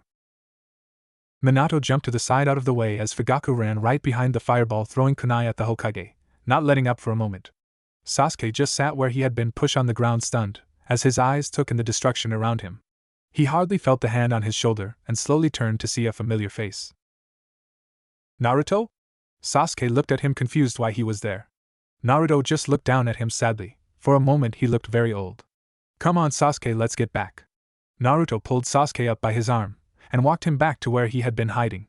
"Naruto, what's going on?" Sasuke asked in a quiet and scared voice. Naruto sighed and looked down. "I don't know how to tell you, Sasuke, but some of the Uchihas were forming a rebellion against the Hokage. Itachi was helping to find information, but your father is the leader of the coup." Sasuke looked up at Naruto, horrified. His mind denied it, and he tried to voice it was wrong, but he couldn't. The look on his best friend's face wouldn't let him, and he remembered the last few weeks things had been strange at home. He still didn't understand though why. Naruto looked sadly at him. "There is a story for that, I will tell you later, but the simple version, they wanted more power. They wanted to rule Konoha instead of just protecting it. And they could have started a war because of it, maybe still could." A single tear ran down Sasuke's young face as he and his best friend watched their fathers try and kill each other. Minato quickly dodged the shrunken that was being thrown at him and flashed through hand seals for a water jutsu, Mizurap, a violent water wave. Minato called out the attack.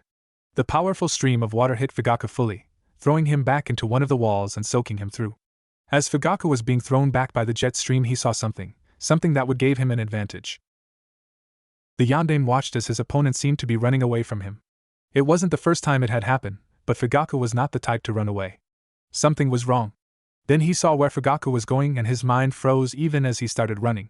He knew he wouldn't make it. Fugaku was too far ahead. He yelled, "Naruto!"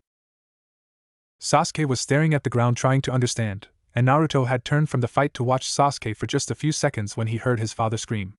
Naruto had never heard his father sound so desperate. He and Sasuke both whipped their heads to the scream. Fugaku was almost on top of them, with a kunai out and looking right at Naruto. Naruto didn't have time to think. He grabbed the back of Sasuke's shirt and threw him back. Turning quickly back to Fugaku, Naruto dodged Fugaku's grab at him and kicked him in the stomach. Hearing a satisfying from Fugaku, he tried to jump back down. He couldn't. Fugaku had grabbed his foot when he kicked him and was pinning Naruto's arms with his one arm around him, now with a kunai at his neck. Minato stopped dead, bring the words if looks could kill to a different level. "Let my son go now," he ground out. Fugaku shivered at the killing intent rolling off Minato but pressed on. "Call off the ANBU," Fugaku replied as a command. Minato cursed. He couldn't tell the ANBU to stop, it would be like surrendering, but that bastard had his son. Sasuke was just a few feet behind his father, who apparently deemed him not a threat. Sasuke's emotions started moving from shock to anger. His father, who he had tried so hard to impress, was holding his best friend hostage. But he had to try one more time. "Father, let Naruto go." Fugaku didn't even look at him. "Leave Sasuke." Sasuke closed his eyes and tears slid down his face, but he did not whimper or whine. He reopened his eyes and spoke. That wasn't a request. Sasuke stated coldly. If anyone were looking, they would have noticed when Sasuke's eyes opened they were blood red with a single tomo, comma, in each eye. Sasuke charged his father's back using his ninja training. He jumped a few feet up and kicked the side of his father's head as hard as he could. Fugaku felt the blow to his head and realized it was his own son. It wasn't strong enough to make him drop his hostage, but Naruto felt the grip loosen. Naruto kicked off behind himself as hard as he could, freeing himself from Fugaku, and running to Sasuke's side as soon as his feet hit the ground. Minato was shocked but didn't hesitate. He ran past the boys and hit Fugaku with a chakra-enhanced punch, sending the Uchiha head a good 50 feet and through a few walls. Once he was sure Fugaku would be taking a while to get up, Minato turned to the boys. Naruto, are you alright? He wanted to pick his son up and just hold him for a while, but he knew he couldn't. They were still in danger. I'm fine, Dad. Naruto replied instantly. It was habit by now. Minato knew he would probably say that no matter what, but he didn't see any injuries, so he moved on. I thank you, Sasuke. I won't forget what you just did to help Naruto. Sasuke looked up at him and just nodded. He wasn't ready to talk about any of this. Naruto looked to his friend, who seemed tired, and his eyes widened. Sasuke. Sasuke turned to him with very little emotion on his face. Your eyes, their Sharingan is active. Naruto said, blunt as always. Sasuke blinked at him, actually showing a bit of surprise despite the situation. Minato's voice though pulled their thought elsewhere. Boys, I need you to go hide. Fugaku was getting back up. He threw about 10 kunai, then made a hand sign and called out kunai kage bunshin, making them into over 200, not caring that both boys were in the line of fire. Minato put himself in front of Naruto and Sasuke, yelling for them to stay back, but Sasuke was too far to the side when a kunai got past Minato. It hit him. Sasuke! Naruto yelled when he saw Sasuke get hit. He didn't waste time. Naruto grabbed Sasuke's arm and pulled him over and down to a crouch behind Minato and himself. Minato knew Sasuke had been hit but couldn't look back to see how bad it was. As soon as the kunai stopped though, he felt Itachi drop down beside him. Itachi, get Sasuke to the hospital and take Naruto with you. Stay with them till I come. Minato commanded. Hi, Hokage-sama. Itachi responded instantly. He picked up both boys, being careful of Sasuke's wound, which he had yet to pass out from, but if the bleeding didn't stop he would soon. Naruto for his part didn't complain, though he knew Madara was close by, so he was trying to sense where he was before Itachi went too far. Then he spotted him up on one of the roofs with his orange spiral mask on, watching, just far enough back that no one would notice him unless they were looking. Just then Fugaku attacked his father again. Going through a string of hand signs he called out the attack. Guryoka no Jutsu, Great Dragon Fire Technique. Itachi had gotten Sasuke and Naruto out of the way and took cover behind a wall as large dragon heads made of fire headed straight for Minato. Naruto was watching the fight from Itachi's side, as Itachi was trying to think of a way to get them out of the area safely. Naruto saw his father jump to the side of the flaming dragon heads doing hand seals for a water jutsu. Then Naruto noticed Madara tense to move, looking right at his father. Madara pulled out a kunai and sunk into the roof. He's gonna kill him, Naruto thought as he pushed a large amount of chakra into his legs. He was out of Itachi's reach before the young Uchiha even knew he was moving. The 7-year-old blonde time traveler couldn't see Madara, but he knew the jutsu he was using was quick. He had to move faster, or he wasn't going to make it. Naruto instinctively pulled on Kyuubi's chakra, turning his eyes red, and pushed the demonic chakra into his small legs. His father would not die this time, Naruto thought. No promised as he made it just in time, pushing his surprised father out of the way, just as Madara came out of the ground. He realized though he wasn't going to be able to get himself out of the way right before he felt Madara's kunai enter his stomach. Sasuke was confused when Naruto ran out from behind the wall Itachi had been using for cover, faster than he'd ever seen his friend move. He didn't think that if his new Sharingan was off he would have even seen him move. But now he just stared in horror. A man with a spiral orange mask had appeared out of the ground just as Naruto had pushed his father out of the way. Sasuke had seen all of it with his active Sharingan. He would remember his friend saving his father, the Hokage, and being stabbed by this man in perfect clarity forever. Moments later he blacked out from blood loss and stress. His brother caught him before he hit the ground. Minato didn't know why his son had pushed him and stumbled a few feet before he got his balance back. By the time he did though, a masked figure had come out of the ground, right in front of where he had just been, and quickly stabbed his son with a kunai. His son had just saved him, possibility at the cost of his own life. There was nothing but horror on the young Hokage's face when he saw his son being held in midair by a kunai meant for him. That horror though was quickly turning to rage. Minato moved quickly toward the attacker, forming a powerful Rasengan in one hand and preparing to catch Naruto in his other hand. Before he could though, Naruto looked up at the orange spiral masked Nin, his eyes crimson, and smirked tauntingly at him. Madara was so surprised at this child that had not only seen his attack but had the ability to save his target. He had stopped for just a few seconds. Naruto used this time to grab the wrist attached to the hand holding the kunai in his stomach and placed a seal on it. Just before his father rammed a powerful Rasengan into Madara's chest, sending him flying back straight into Fugaku. The Yondaime caught Naruto quickly but gently putting him down and ran after the masked Nin that had dared to hurt his son, determined to destroy him, but Madara was already sinking into the ground. Before he could, though, the seal Naruto placed on his wrist exploded, blowing his hand off in the process. Madara screamed, quickly grabbing his detached hand, and sunk into the ground just before Minato could reach him. That brat caught me off guard. Now that I'm this injured and surprise is no longer on my side, it would be suicide to keep fighting. I have to retreat. Madara cursed colorfully with his 100-year-old vocabulary, as he retreated through the ground. After Minato couldn't sense the masked Nin's chakra anymore, he turned back and rushed to his son, who was kneeling with one knee on the ground. Naruto was holding his stomach, panting. He had seen Madara get away, but he also saw what had happened to Fugaku when Madara had been blown into him. Fugaku had landed in a wall where a broken pipe was sticking out. He was impaled through, and definitely dead. Naruto thought it was probably for the best but was worried about how Sasuke would react to his father's death. Despite the fact Sasuke had attacked his father to help him, it was still his father. He would worry about that later, though, if the time comes. Right now, he was a bit more concerned with the hole in his stomach. Naruto looked up, relieved to see the fights around them were over, and the ANBU taking unconscious Uchihas to where they would be treated and questioned. A shadow fell over Naruto, and he looked back to see his father standing over him. His father picked him up carefully without a word, and motioned for Itachi to follow him with Sasuke. They were rushing. Naruto knew they were going to the hospital and mentally groaned, but didn't say anything as his father looked down at him, his eyes practically overflowing with concern. Naruto was tired, but for that look he summoned what strength he had left, and grinned at his father. Don't worry, Dad, everything is gonna be fine. Naruto tried comforting his father. Minato smiled at him. Aren't I the one who should be telling you that? Minato asked rhetorically. Naruto smiled as he closed his eyes and finally let himself rest, comfortable in his father's arms. Minato started to panic when Naruto blacked out. He rushed ahead of Itachi to the hospital. I need a medic! Minato yelled as soon as he was inside the hospital doors.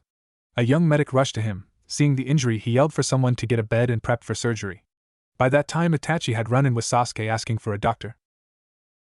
Sasuke wasn't as badly hurt as Naruto. The kunai had just hit his shoulder, but there was an artery there, so he lost a lot of blood and needed it stitched up. The kunai that hit Naruto, though, had punctured his kidney, not deeply, but he was in the intensive care unit for the night. He would have been there longer, but the doctors noticed he was healing much faster than expected. Minato arranged it so that when Naruto was realized from the intensive care unit, he would be transferred to Sasuke's room. He knew they would like that when they woke up. 2 days later, Konoha Hospital. It was morning when Naruto next awoke. He opened his eyes and immediately knew he was in the hospital. He didn't feel too badly, though. He looked down at the bandages around his stomach and tried to move. Naruto winced out. Oh, okay, it hurts, but I can move, he thought. Sitting up, Naruto looked around and saw that Sasuke was in the bed next to him sleeping, and his father was in a chair sitting next to his bed also asleep. He could see his father had small circles under his eyes and looked exhausted. Naruto sighed and wondered how long he was out for, maybe a couple days, because he had obviously worried his father for at least that long. After a few minutes, Minato started to wake up, and saw Naruto sitting up awake. He quickly got up and went to his son. Naruto. Minato called for his son's attention. Naruto turned his head to look up at him and smiled. How are you feeling, son? Minato asked, concerned. Naruto rolled his eyes as if he had gotten a paper cut. I'm fine, Dad, he replied. Minato smirked at him. You know you're going to give me gray hair, you keep this up. If you could grin and smirk at the same time, Naruto was doing it. He reached up to his dad's hair as though he were analyzing it, while Minato quirked an eyebrow. How do you know I already haven't? Naruto asked with his hands still in Minato's hair. Aha! I have! You have gray hair! Naruto exclaimed just before being grabbed and tickled around his neck, as Minato was being careful of his stomach. I do not take it back, Minato said, smirking and tickling him. Okay, fine. Naruto managed out through giggles. Good. Now you mind telling me why you were at the Uchiha compound today? And where you got those tags? Minato asked, pointing at the tags Naruto had made. Dad probably went through my pockets since he saw me put that tag on Madara. Well, damn, what do I say to that? Maybe it's time to tell him the truth, Kit. What? But... I know you don't want to, but you will have to someday. I know, but not right now. Naruto, focusing back on the real world, quickly came up with one of his half-truths. Those? I made those tags, Dad. Naruto answered, hoping to take his father's mind off the other question. Minato blinked. You made them? But who taught you to make seals? Minato pushed further. Oh crap, I could tell him Jiraiya did. He did teach me the basics, so it would be true, but if he asked him, Jiraiya would say he didn't. This is it. The time has finally come that I can either lie my ass off, or tell him the truth. But if I tell him the truth, he won't ever look at me the same. Naruto thought as he resigned himself to his fate. Father, I will tell you, but not here, no one else can know. Naruto stated in a small voice that held sadness. Minato sat there watching his son for a moment, as he felt a wave of nervousness come over him. His son sounded scared. Naruto, his son never was scared. Naruto, he started but was interrupted as Sasuke woke up. Sasuke looked over at them sleepily and smiled when he saw Naruto. You're okay. Naruto laughed, and just like that the serious atmosphere was obliterated. Well, of course I am. Why does everyone always ask me that? Naruto asked rhetorically. But Sasuke had to answer anyway. I mean, Naruto did just give him a perfect opening. Because you're always getting yourself into trouble, duh. Sasuke answered with a smirk. I am not. Naruto yelled. As the bickering continued, Minato could only think of what would worry his son so much, and resolved to ask him as soon as they were home. That night, after Itachi and his mom had come and gone and Naruto's dad finally left after explaining what had happened to the rest of the Uchihas, Sasuke asked him what he had been dying to know all day. Naruto, you said you would tell me the whole story about why the Uchihas formed a rebellion. I want to know. Sasuke told his friend but made no room for argument. Naruto sighed. Alright Sasuke, I can't tell you exactly how I know this because it's related to an S-class secret. Naruto started, the S-class secret part being true concerning the Kyuubi, but he couldn't tell him about the future anyway. Alright, a long time ago there was a man named Madara Uchiha. Back in the time of the first Hokage, this man was the head of the Uchiha clan. He made the pact with the head of the Senju clan, Senju Hashirama, the first Hokage, to make the Leaf Village. However, he thought he should be the first Hokage, so he fought Senju Hashirama for the title. In the fight, it was said that he summoned the Kyuubi no Kitsune and was able to control him using his Sharingan, but he lost to the Senju anyways due to their bloodline to stop Biju like the Kyuubi. Naruto stopped for a moment to let it sink in. Then, as you know, 7 years ago the Kyuubi attacked the village, killing many people before being stopped by the Yondaime. Because of that, some villagers thought it was an Uchiha who used Kyuubi to attack the village. They became less trusting to the Uchiha, and the Uchiha had to be careful because if something went wrong near them, they would be the ones looked at first. Soon the villagers' fear gave birth to the very thing they feared. It had gotten better over the years, but the Uchiha had already grown tired of being prosecuted at every turn and planned a coup to overthrow the village, gaining the power and respect they desired. By doing so, though, the Uchihas could have started a clan war and killed many people. You know the rest. Naruto finished. Naruto? Sasuke asked after a minute. Yeah? Naruto turned to him. Sasuke looked down. Were they wrong? Naruto's eyes sharpened. Yes. He answered in a sure voice that made Sasuke look at him, seeing his resolve. Sasuke, what happened to them may have been wrong, but to betray your comrades, your friends, your village, and intend to kill so many people is much worse. Naruto looked at him with no uncertainty on his face or in his words. They could have found another way, tried to prove themselves, even if it wasn't fair that they had to. Just through the course of time it was already getting better. But now they didn't just betray all the village but everyone with the Uchiha name. Naruto let his eyes wander down. Sasuke knew he was right and looked down too. They were quiet for a while. Then Naruto spoke. Sasuke, there's one more thing you should know. Sasuke looked at Naruto when he hesitated. You can't tell anyone about this. Sasuke nodded and Naruto continued. The man in the orange spiral mask uses an alias, Tobi, but really is Madara Uchiha. Naruto explained carefully. Sasuke's eyes widened. But didn't you say he lived in the time of the first Hokage? He'd be dead now. Sasuke asked, confused. He's not dead. I don't know how he kept himself alive, but I know it's him. And when he stabbed me, Sasuke winced, remembering. I saw his eye and it had a different Sharingan in it. About a half hour passed and neither boy was asleep, both thinking. One thinking about what had happened so far, and the other thinking about what he should do. Finally Sasuke spoke. Madara or not, I will find the man in that mask one day and kill him before he can destroy my clan anymore. He tried to kill your father. If you hadn't have stopped him, the Uchihas would have been blamed for the death of the fourth Hokage. Sasuke stated to his friend. Well, that could have gone worse, I guess. But just to make sure he doesn't ever go off the deep end, I'll let him know I'm with him. Naruto thought. Same goes for me, Sasuke. He tried to kill my father and almost killed me. Plus he will come for me one day. Naruto told him. Why would he be coming for you? Sasuke asked, confused and a little worried. Sorry Sasuke, that's the S-class secret, but one day I will tell you, I promise. Naruto promised before they both fell asleep. Naruto and Sasuke were both being let out of the hospital 2 days after they woke up. They wanted to keep Naruto longer because of how badly he was injured when he came in, but Naruto, of course, tried escaping the day before, only making it halfway to Ichiraku's before his father caught him. So they figured it was okay to let him go, he would only be more restless without his friend there. Itachi and Mikoto, Sasuke's mom, had already come and taken Sasuke home, and now Naruto was waiting for his father to come for him. Naruto was nervous though, thinking about if Minato would remember to ask him what he was going to tell him about. Maybe he forgot and I won't have to say anything. Yeah, right, since when am I that lucky? What do I do? What do I do? Alright, if I'm going to tell him the truth, all of it, I have to do it right, but how? I can't tell him too much about the future or he'd try and change it, which I've already done, but the Chunin exam should still go the same. Oh, that's later. What do I tell him now?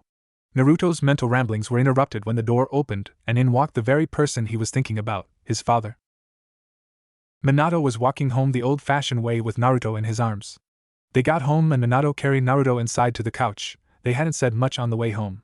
Naruto was nervous and Minato was worried, as he sat down next to Naruto on the couch. It's okay Naruto, whatever it is, I'll take care of it. Minato tried to comfort Naruto. Naruto didn't look at him but had a small bittersweet smirk on his lips for a few seconds. I just don't know how to tell you, without you thinking I'm crazy, lying or worse. Naruto spoke softly. Minato looked down at Naruto. Naruto, you're acting too serious for me to think you would lie, and I already think you're a bit crazy. Minato said, playfully smirking at him. How about we just start from what we were talking about in the hospital? Who taught you sealing? Minato asked. Naruto sighed. Jiraiya-san taught me in the beginning and then I taught myself. Naruto told him. Minato was a bit confused now. That's what he thought, but how was that so bad? Naruto, why didn't you just tell me that? Minato asked. Naruto carefully kept his eyes from looking at his father, because if you ask Jiraiya he will tell you that he didn't teach it to me. He doesn't know or remember. Minato just didn't get it. Why wouldn't he remember Naruto? Minato could sense his son holding his breath. Because it hasn't happened yet. Naruto said so softly Minato almost didn't hear it. Then it clicked for Minato, he knew exactly what his son was trying to say, but that couldn't really be it, right? Are you saying you know the future? Minato asked hesitantly. Naruto tensed, seeing an opening to get out, telling his father he was 18 when he went back, but soon let the thought go he'd come this far and was going to finish with the truth. No, I'm saying I came from the future. Well, now it's more of a different dimension, I guess. Naruto said, refusing to look at his father's face to see the rejection he knew was there. Minato sat there for a while thinking. Naruto, not that I don't believe you, but can you show me anything to prove this? Minato asked almost too quietly. But Naruto heard him and understood, he would want proof too. Alright, you already know I can do sealing, what could I show you that would prove it? Ask me anything, ask me why I learned things so fast, ask me how I did things I shouldn't have known how to, ask me about the things I've done that didn't seem to make sense. Naruto finished looking to his father, waiting for the chance to prove who he was. After every question Naruto suggested, Minato believed more. Ask me why I learned things so fast. He did learn fast, faster than anyone Minato knew. Ask me how I did things I shouldn't have known how to. He had improved the Rasengan at 6, and did other things he shouldn't have known how to but were able to be explained by him. Ask me about the things I've done that didn't seem to make sense. He would sometimes have this look in his eyes, like he'd seen his world crumble, then it would be replaced with a look of such determination Minato doubted anything could stop him. Minato didn't like to think his son had been through so much, but he believed him. It made everything fall into place, but there was something he wanted to know for a long time. He turned to Naruto, who was still waiting for a question. Naruto, why don't you ever cry? Minato asked softly, looking at him with concern. That was not the question Naruto thought he would ask, not anywhere near it. To say that Naruto was stunned was an understatement. He had just given his father a free pass to ask anything past, present, or future, and he had to ask that. It felt like his brain shut down for a few seconds, before he looked down and started trying to answer. The problem was he wasn't even sure why anymore. Without looking up, Naruto spoke. I don't know, I guess it's just habit now. He said, being as truthful as possible. Minato knew he didn't want the answer, but he had to know. Why is it a habit, my son? Minato asked. Naruto looked up at him with hope. His father knew he was from the future, and still called him his son. But how could he answer that? Because no one but old man Hokage ever cared, and crying wasn't going to help me. Minato sat there, seeing the sadness in his son's eyes, and reached over to him, pulling him onto his lap. As he held his son, though something was bugging him, without pulling Naruto back to look at him, he asked, Son, you said no one but old man Hokage cared. Where was I? When he finished asking, he felt his son still and knew something was wrong. Minato held his son tighter and ran his hand through Naruto's blonde hair, trying to calm him, and waiting for an answer he knew he wouldn't like. Naruto couldn't look at his father to tell him, so he kept his head on his father's chest, listening to his heartbeat. Both my parents died the very day I was born, Naruto replied quietly, feeling the muscles in his father's arms tighten as he held him closer on instinct. Minato didn't want to ask any more questions, but with the mention of the day of his birth he had to know if his son knew. Do you know how, Naruto? Naruto sighed, relaxed in his father's arms. I wasn't ever really told, but yes, I know what happened. Sounding more at ease as his father ran a hand through his hair. Could you tell me what happened to me? Minato asked, hoping it wasn't what he thought it was. Naruto didn't tense, but Minato could see a frown on his son's face when he pulled back to look at him. He died sealing the Kyuubi into me, but you already knew that. Naruto spoke quietly, resting his head back on Minato before he finished. Naruto, I'm so sorry. Minato knew it wasn't enough, but what else could he say? I'm sorry. Naruto stilled at the words. He didn't know what to do with them. He looked up slowly, his face blank but his eyes big, looking up in confusion, almost like a kicked puppy. Seeing that look in his son's eyes was worse than facing any enemy. He cupped the side of Naruto's face and looked into his eyes. I'm sorry I sealed him in you. I'm sorry that in your time I died, and I'm sorry I left you alone. Minato showed pain and sadness. Naruto knew it was completely sincere. That was it. Naruto could feel his mask breaking. The mask he had used for so long that was normally thin, just stretching with his face, but would become hard as steel when he needed it too. He had used that mask to smile when kids in his class laughed at him, and when villagers had glared or sneered at him. He used it to smile, telling the world they couldn't touch him. But those words, I'm sorry I left you alone, had touched him. Somewhere in his mind Naruto knew his mask had cracked when a single tear streaked down his face. Minato was completely shocked seeing his son cry for the first time. He held Naruto close as his son clung to him and cried quietly for the first time in this life and many years into the last. After a while Naruto sniffed, wiping away his tears, and looked up at his father. Father, now that you know, are you gonna treat me different? Naruto asked, still wiping tears from his face. Minato's eyes softened. Is that why you were afraid to tell me? Minato asked, and Naruto nodded without looking at him.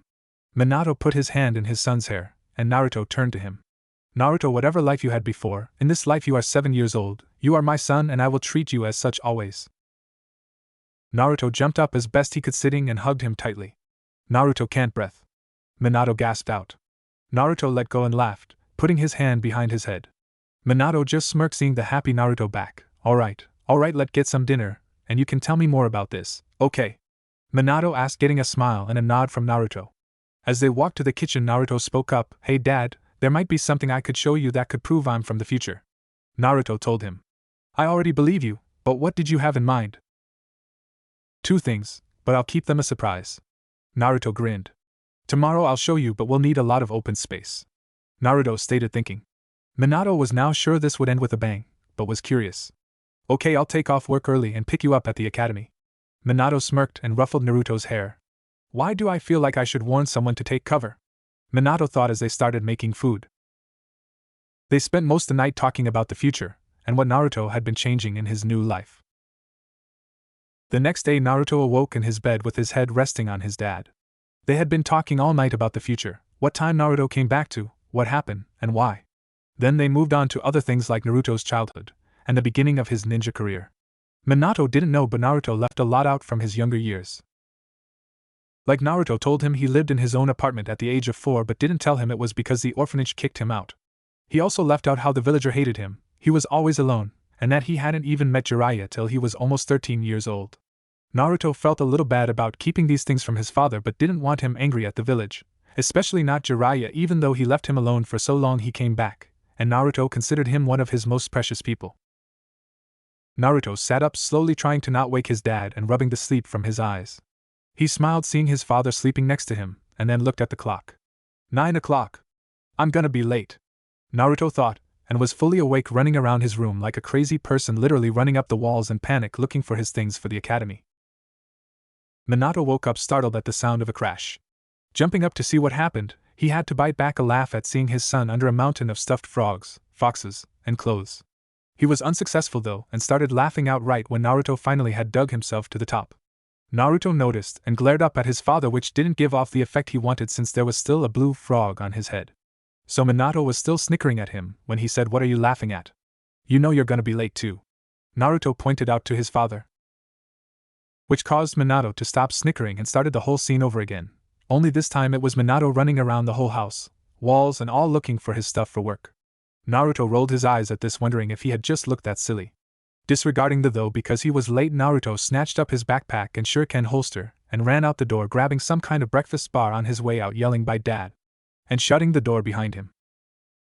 Naruto ran in the classroom just as Iruka-sensei was shutting the door, slipping in between the door and the frame just in time. Running up to the seat next to Sasuke, Naruto sat down, taking a deep breath, and whispered, "Made it." Sasuke looked over to him and rolled his eyes. "Lose track of time setting up one of your pranks?" Sasuke whispered. Naruto turned to him. "Nah, I just got up late," Naruto answered back. Soon Iruka-sensei called for attention and the day went pretty normal, after the explanation of what happened with the Uchihas, which was heavily edited and got Sasuke lots of sympathy looks, especially from the girls. The story basically went many Uchihas died in an attack on them. Of course, Naruto immediately knew the damn council changed the public story so that there would be no ill will against the few Uchiha left, so that they could more easily start relationships and more babies would be born with the Sharingan. Sasuke though just knew he wasn't supposed to say anything, but frowned at the explanation. Sasuke looked to Naruto in question, but Naruto just shrugged at him, so he didn't say anything. It was now almost lunchtime and Naruto was still thinking how he would make the demonstration he was planning for his dad more dramatic. Something was just bugging him, though. It was almost like someone was watching him. Duh! Naruto thought, and turned slightly, looking out the corner of his eyes to see Hinata watching him with a dreamy look. Naruto rolled his eyes and sighed. She really did like me even this far back. I must have been really stupid not to notice it till she jumped on the battlefield with pain and declared she loved me. Well, I know we can't be together like a couple till we're older, but that doesn't mean I can't let her know I notice her. With that thought, Naruto turned toward Hinata with a big grin and winked at her. Then he turned back, watching for her reaction out of the corner of his eyes.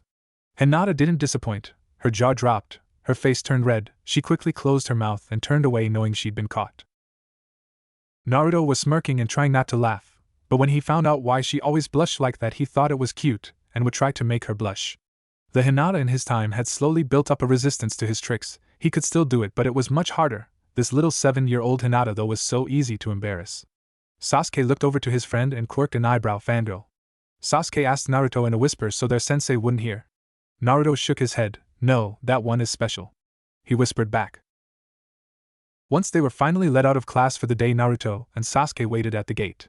Sasuke was waiting for his brother, and Naruto was waiting for his father. It was unusual though, because normally Naruto just walked himself out due to his father work usually kept him in the office till later. So Sasuke was curious. "Why you waiting, Naruto?" Sasuke asked. "My dad said he'd pick me up today," Naruto answered.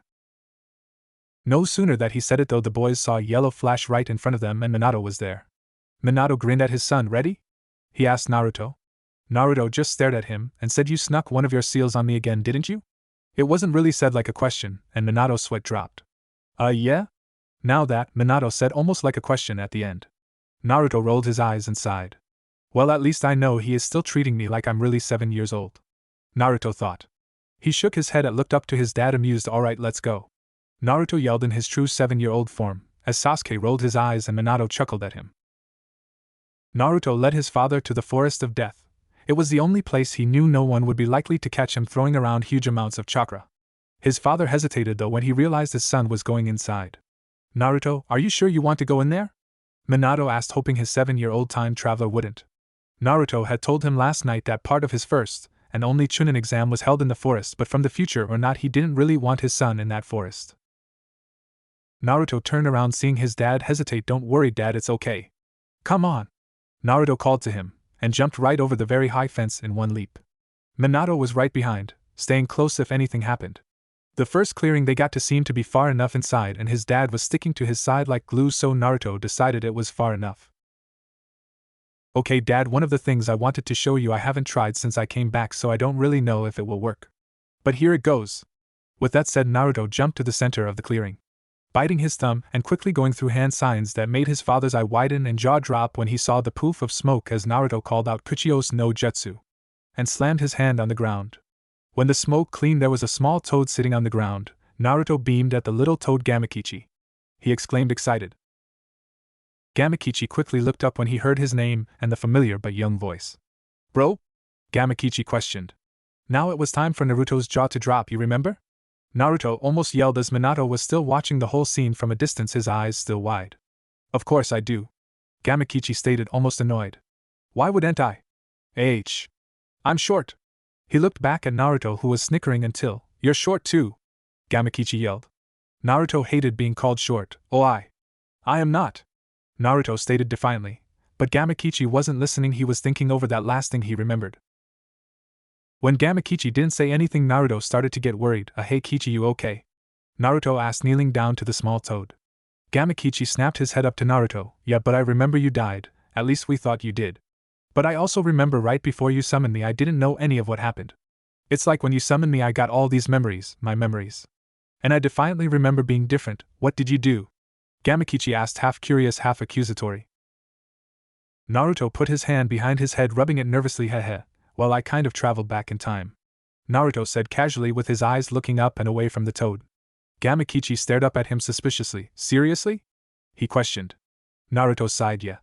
By that time Minato had gathered his head and walked up to them. So I take it you signed the toad contract in your other life? Minato asked, addressing his son.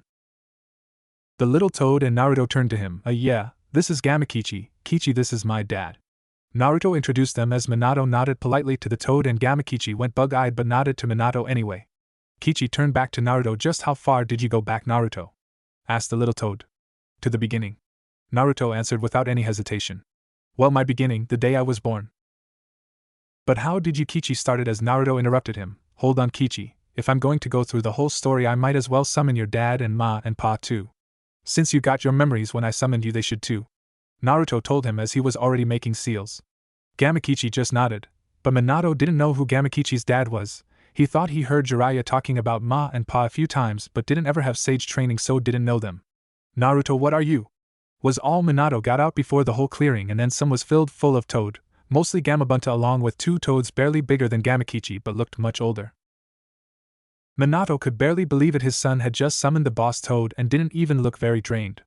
Ma and Pa greeted Naruto, and Gamabunta looked down to see Naruto, who he thought looked smaller than usual, and was about to ask why he had been summoned when his attention was grabbed by another, Hi Gamabunta. Minato waved at him. The huge toad looked like he'd seen a ghost and almost fainted.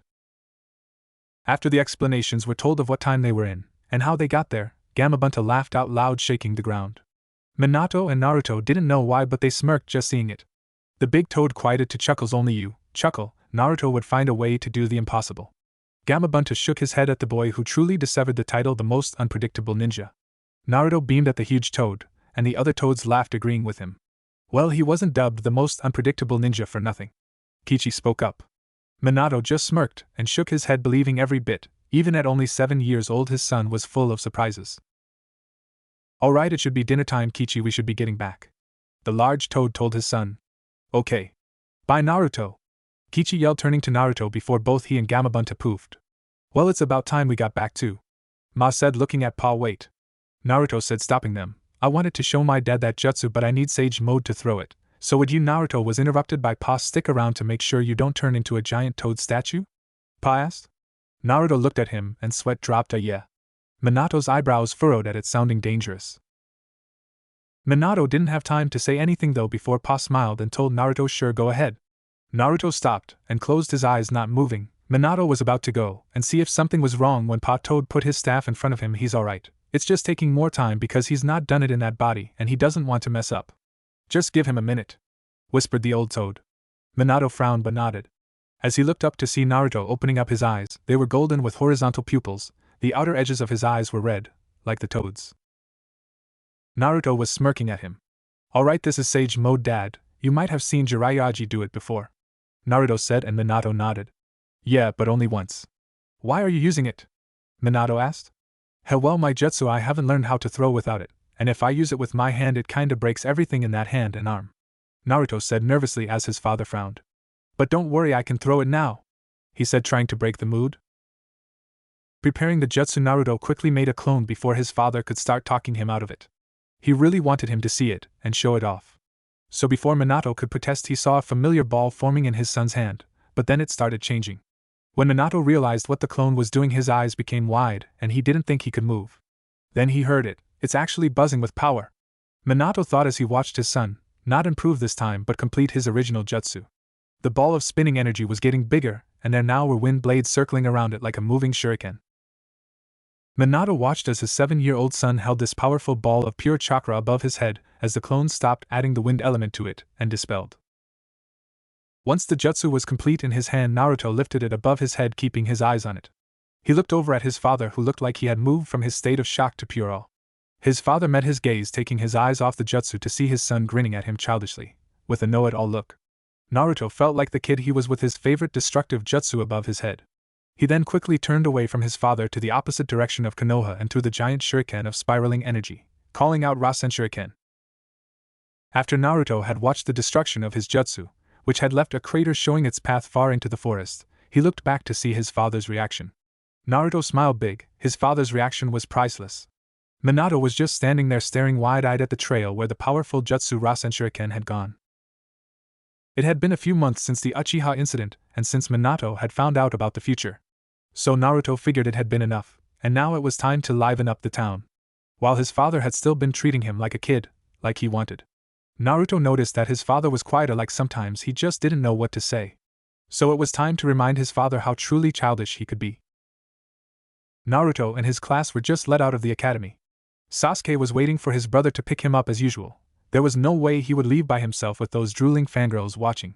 Sakura and Ino were two of those drooling fangirls. Shikamaru and Shuji were headed in the direction of Shikamaru's favorite cloud-watching spot.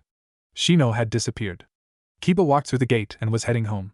Hinata, well, she was hiding behind a tree watching Naruto. Naruto was talking to Sasuke. Normally he would just walk out dodging his own group of fangirls. He was the Hokage's son after all, so without their parents telling them he was a monster, his status, his baby blue eyes, and sunny blonde hair, his fan club was almost as big as Sasuke's. Today, though Naruto wasn't leaving right away, though Sasuke didn't mind the company, he was curious. "Hey Naruto, don't you usually go to the tower after school?" Sasuke asked. Yeah, but I wanted to get the full effect." Naruto told him with one of those looks that said this wouldn't end well. Sasuke hid a smirk. He tried not to show it, but he loved to see the pranks his friend pulled off. "Get the full effect of what?" Sasuke asked, one eyebrow raised. Naruto grinned big, showing his teeth. Oh yes, this was going to be good. Naruto raised one hand in a seal, which Sasuke knew to be half of the ram's seal usually used to focus and release genjutsu. Naruto focused the chakra and activated the seals he had placed in the classroom. Sasuke didn't know what happened though, so after a few seconds of Naruto's grin not fading, he was about to ask but never got the chance because right then there was a scream heard from inside. "Naruto!" Iruka-sensei yelled loud enough the whole village most likely heard. Naruto loved it. It was like the signal to start the chase, and he was off like a shot. Sasuke turned around to ask what the hell he did, but when he did, all he saw was an orange blur in the distance. Then Iruka-sensei blurred past him looking orange too. Naruto looked back and laughed.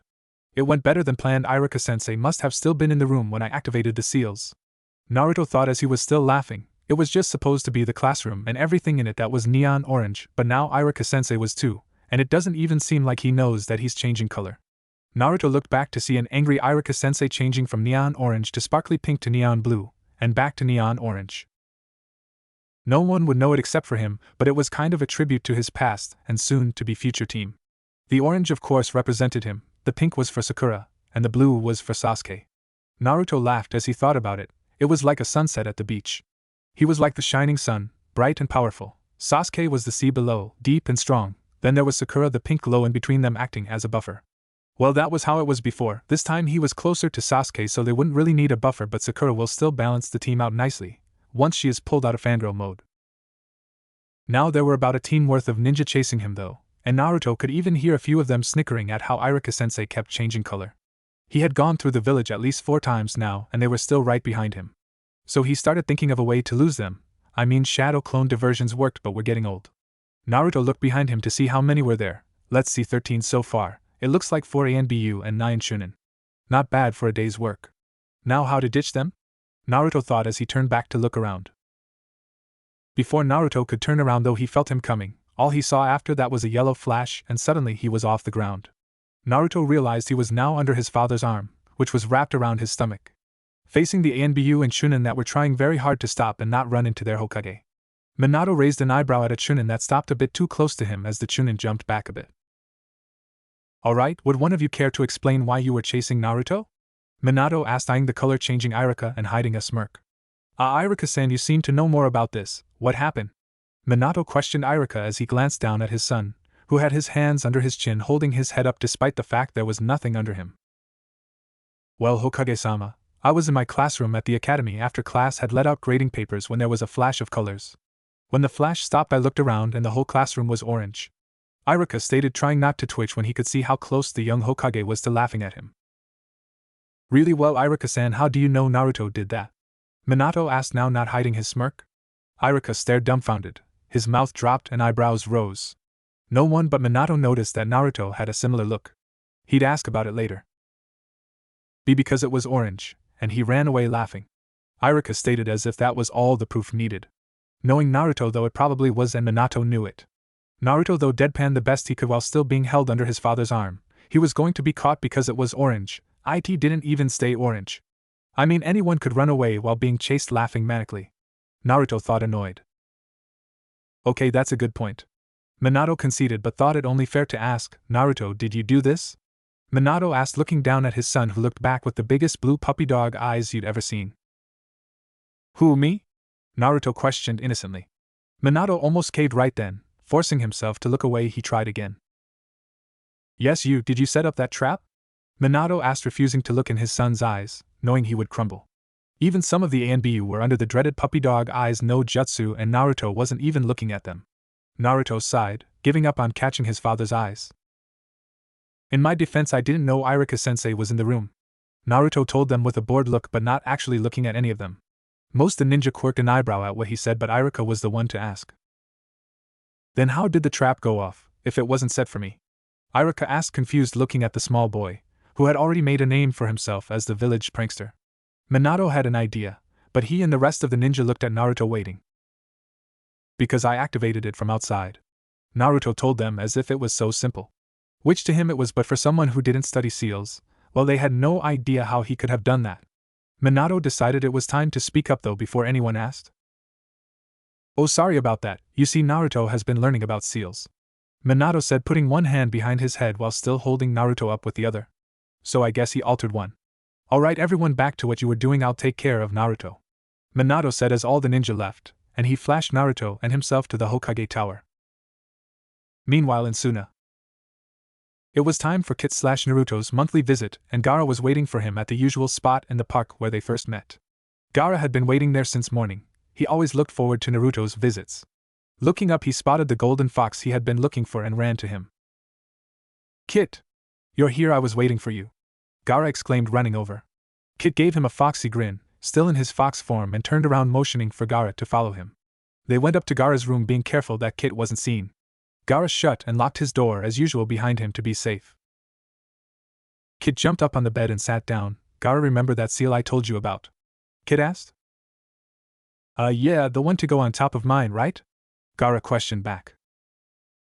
Right, well, I finished it a few months ago, but the problem is I can't put it on you with a clone. Even the clone I'm using now isn't strong enough. It might have the chakra for it but isn't durable enough to perform the seal. I need to do it in person. Kit explained. Gaara looked up at him, slightly afraid his friend would give up. So is the real you going to come here, or do I come to you? Gaara asked hesitantly, hoping Naruto wouldn't say either and give up on helping him. Naruto caught his nervousness and tried to think of why, and despite how clueless he could be with some things, his friend's feelings wasn't usually one of them. So he thought over the conversation and realized it. Kit then changed into his human form and put a hand on Gaara's shoulder. Gaara, I am not going to give up, not on you, not ever. You got that? Naruto was looking at him totally serious but didn't seem to be angry. Gaara looked up to his face, seeing the resolve in his best friend's deep blue eyes. He gave a small smile and nodded. Good, now I'm going to try and get the real me to you. It would be easier to wait till we're older and become ninja, but I didn't want to leave it that long. Especially since I told you over a year ago I'd get it off.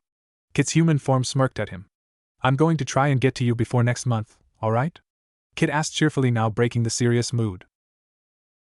Alright. Gaara nodded with a small smile. Now, want to go play, Kit?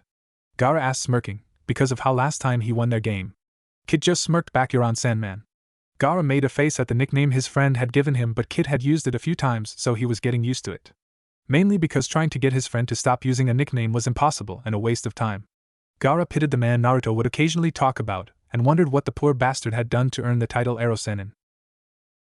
Hokage Tower Konoha. Minato dropped Naruto onto the couch that he had in the office and then stared at him, one eyebrow raised while the rest of his face blank, waiting for an answer. Naruto was waiting on him to say something, but the quiet after a few moments was too much. He had never been very patient. What? Naruto asked impatiently. Minato just sighed at his son, and only after securing the silencing seals in the office he spoke. Why did you turn Irika-san and your classroom orange? His father asked, massaging his forehead with his hand. Naruto almost laughed. He could remember old man Hokage doing that after many of his pranks. He contained himself though and answered. Everything was too blah. Naruto replied, blunt as usual. I wanted to liven things up. Plus it keeps the ninja that chase me on their toes. You think they don't start training their asses off when they're outrun by an academy student? Naruto finished, trying to make it seem more noble. Naruto, you use seals, modified ones that you shouldn't know. Minato was going to say more, but Naruto jumped in. Actually, they're not modified. I made them myself. Naruto told him, proud of his invention but didn't think it would matter. It's not like a normal ninja could tell the difference between a modified seal and an original unless it was common. Minato blinked. You made them? He asked. Yep. Naruto chirped back. Minato shook his head and smirked. His son really was a seal master. The seals he found on him the night of the Uchiha incident were based off original seals. It's a great talent to be able to modify those seal like he did, but to make an original, that was something else. That was a true gift. The young Hokage looked down at his son and ruffled his hair, smirking at him. If only your power could be used for good. Minato joked, laughing when his son pouted at him. Then he remembered what he wanted to ask earlier. Naruto, Minato called for his son's attention. Why do you look so surprised when I asked Irika-san how he knew it was you that turned him into the walking eyesore of changing colors? Naruto snickered at the title his father gave his latest masterpiece. Then sighed resignedly. He didn't really want to tell his father why, because he didn't want to make him feel bad, but he had to stop hiding things. And he wanted to start being more honest with his father now that he could. I was surprised because no one had ever come to my defense like that before. Everyone just always assumed I did it, whatever it was. Naruto said the whole thing quietly. Then smirked, but I guess most of the time I was guilty. He finished. Minato looked closer though and saw that his son's smirk didn't reach his eyes, it was fake. Minato kneeled down in front of his son, who was still sitting on the couch. Minato started, but he really didn't know what to say. Naruto stopped him from going on though. It's alright, Dad. It's not your fault. I only told you because you asked. You don't need to feel bad. Naruto said, trying to smile at him. This time it was real, but it was a sad smile. Minato just looked at him for a minute, and then tried again. Thank you, Naruto, but I don't just feel bad because of blaming myself. I feel bad because I know you do. Minato said, slowly choosing his words with care. His father then put a hand on the top of his head, and put his forehead to his own. You are my son and I want to help you. Minato pulled back and kissed his son's forehead. Naruto's eyes weren't blinking, they were looking up wide and innocent like the child he appeared to be. Before his father could move away, Naruto jumped forward and hugged him as tight as his small arms could. Minato hugged him back and picked him up off the couch, holding him. After a while, Minato was going to suggest getting some dinner and going out to train with Naruto. He didn't have time to do that too often and it made Naruto happy, but before he could, someone jumped through the window, breaking the silencing seals. He and Naruto, who was still being held, spun around to see who it was. When Minato and Naruto saw who had just jumped through the window, they both relaxed. Minato was thinking he should remember to shut the window, silencing seals or not, because if this keeps up, his sensei was going to give him a heart attack. Yes, the one who had just jumped into the Hokage's office without a second thought was Jiraiya. Well, to most it would seem like it was without a second thought, but he had quickly checked and only felt the blonde duo inside. Yo! Jiraiya greeted them. Naruto wiggled down just to jump up on Jiraiya, shouting, Jiraiya-ji! As Jiraiya caught him and smiled at the boy he had grown so fond of. Minato smiled at the scene before clearing his throat, calling for their attention. Well, it's nice to see you're in town, sensei, but you could knock. Minato said while trying to look annoyed, but his sensei knew him too well, so he just brushed off the last part of Minato's greeting like he didn't hear it at all. Naruto just rolled his eyes at all of it. Yes, well, I'm not actually here for just a visit, Jiraiya explained, seemingly completely oblivious to Naruto listening in. Probably not thinking he would understand, he went on.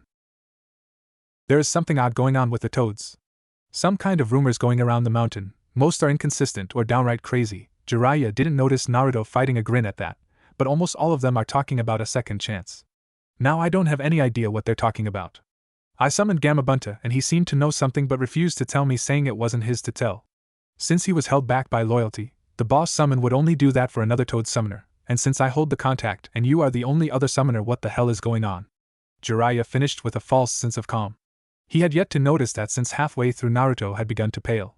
He did however notice throughout his story his student had become more and more uncomfortable, so he knew Minato was hiding something.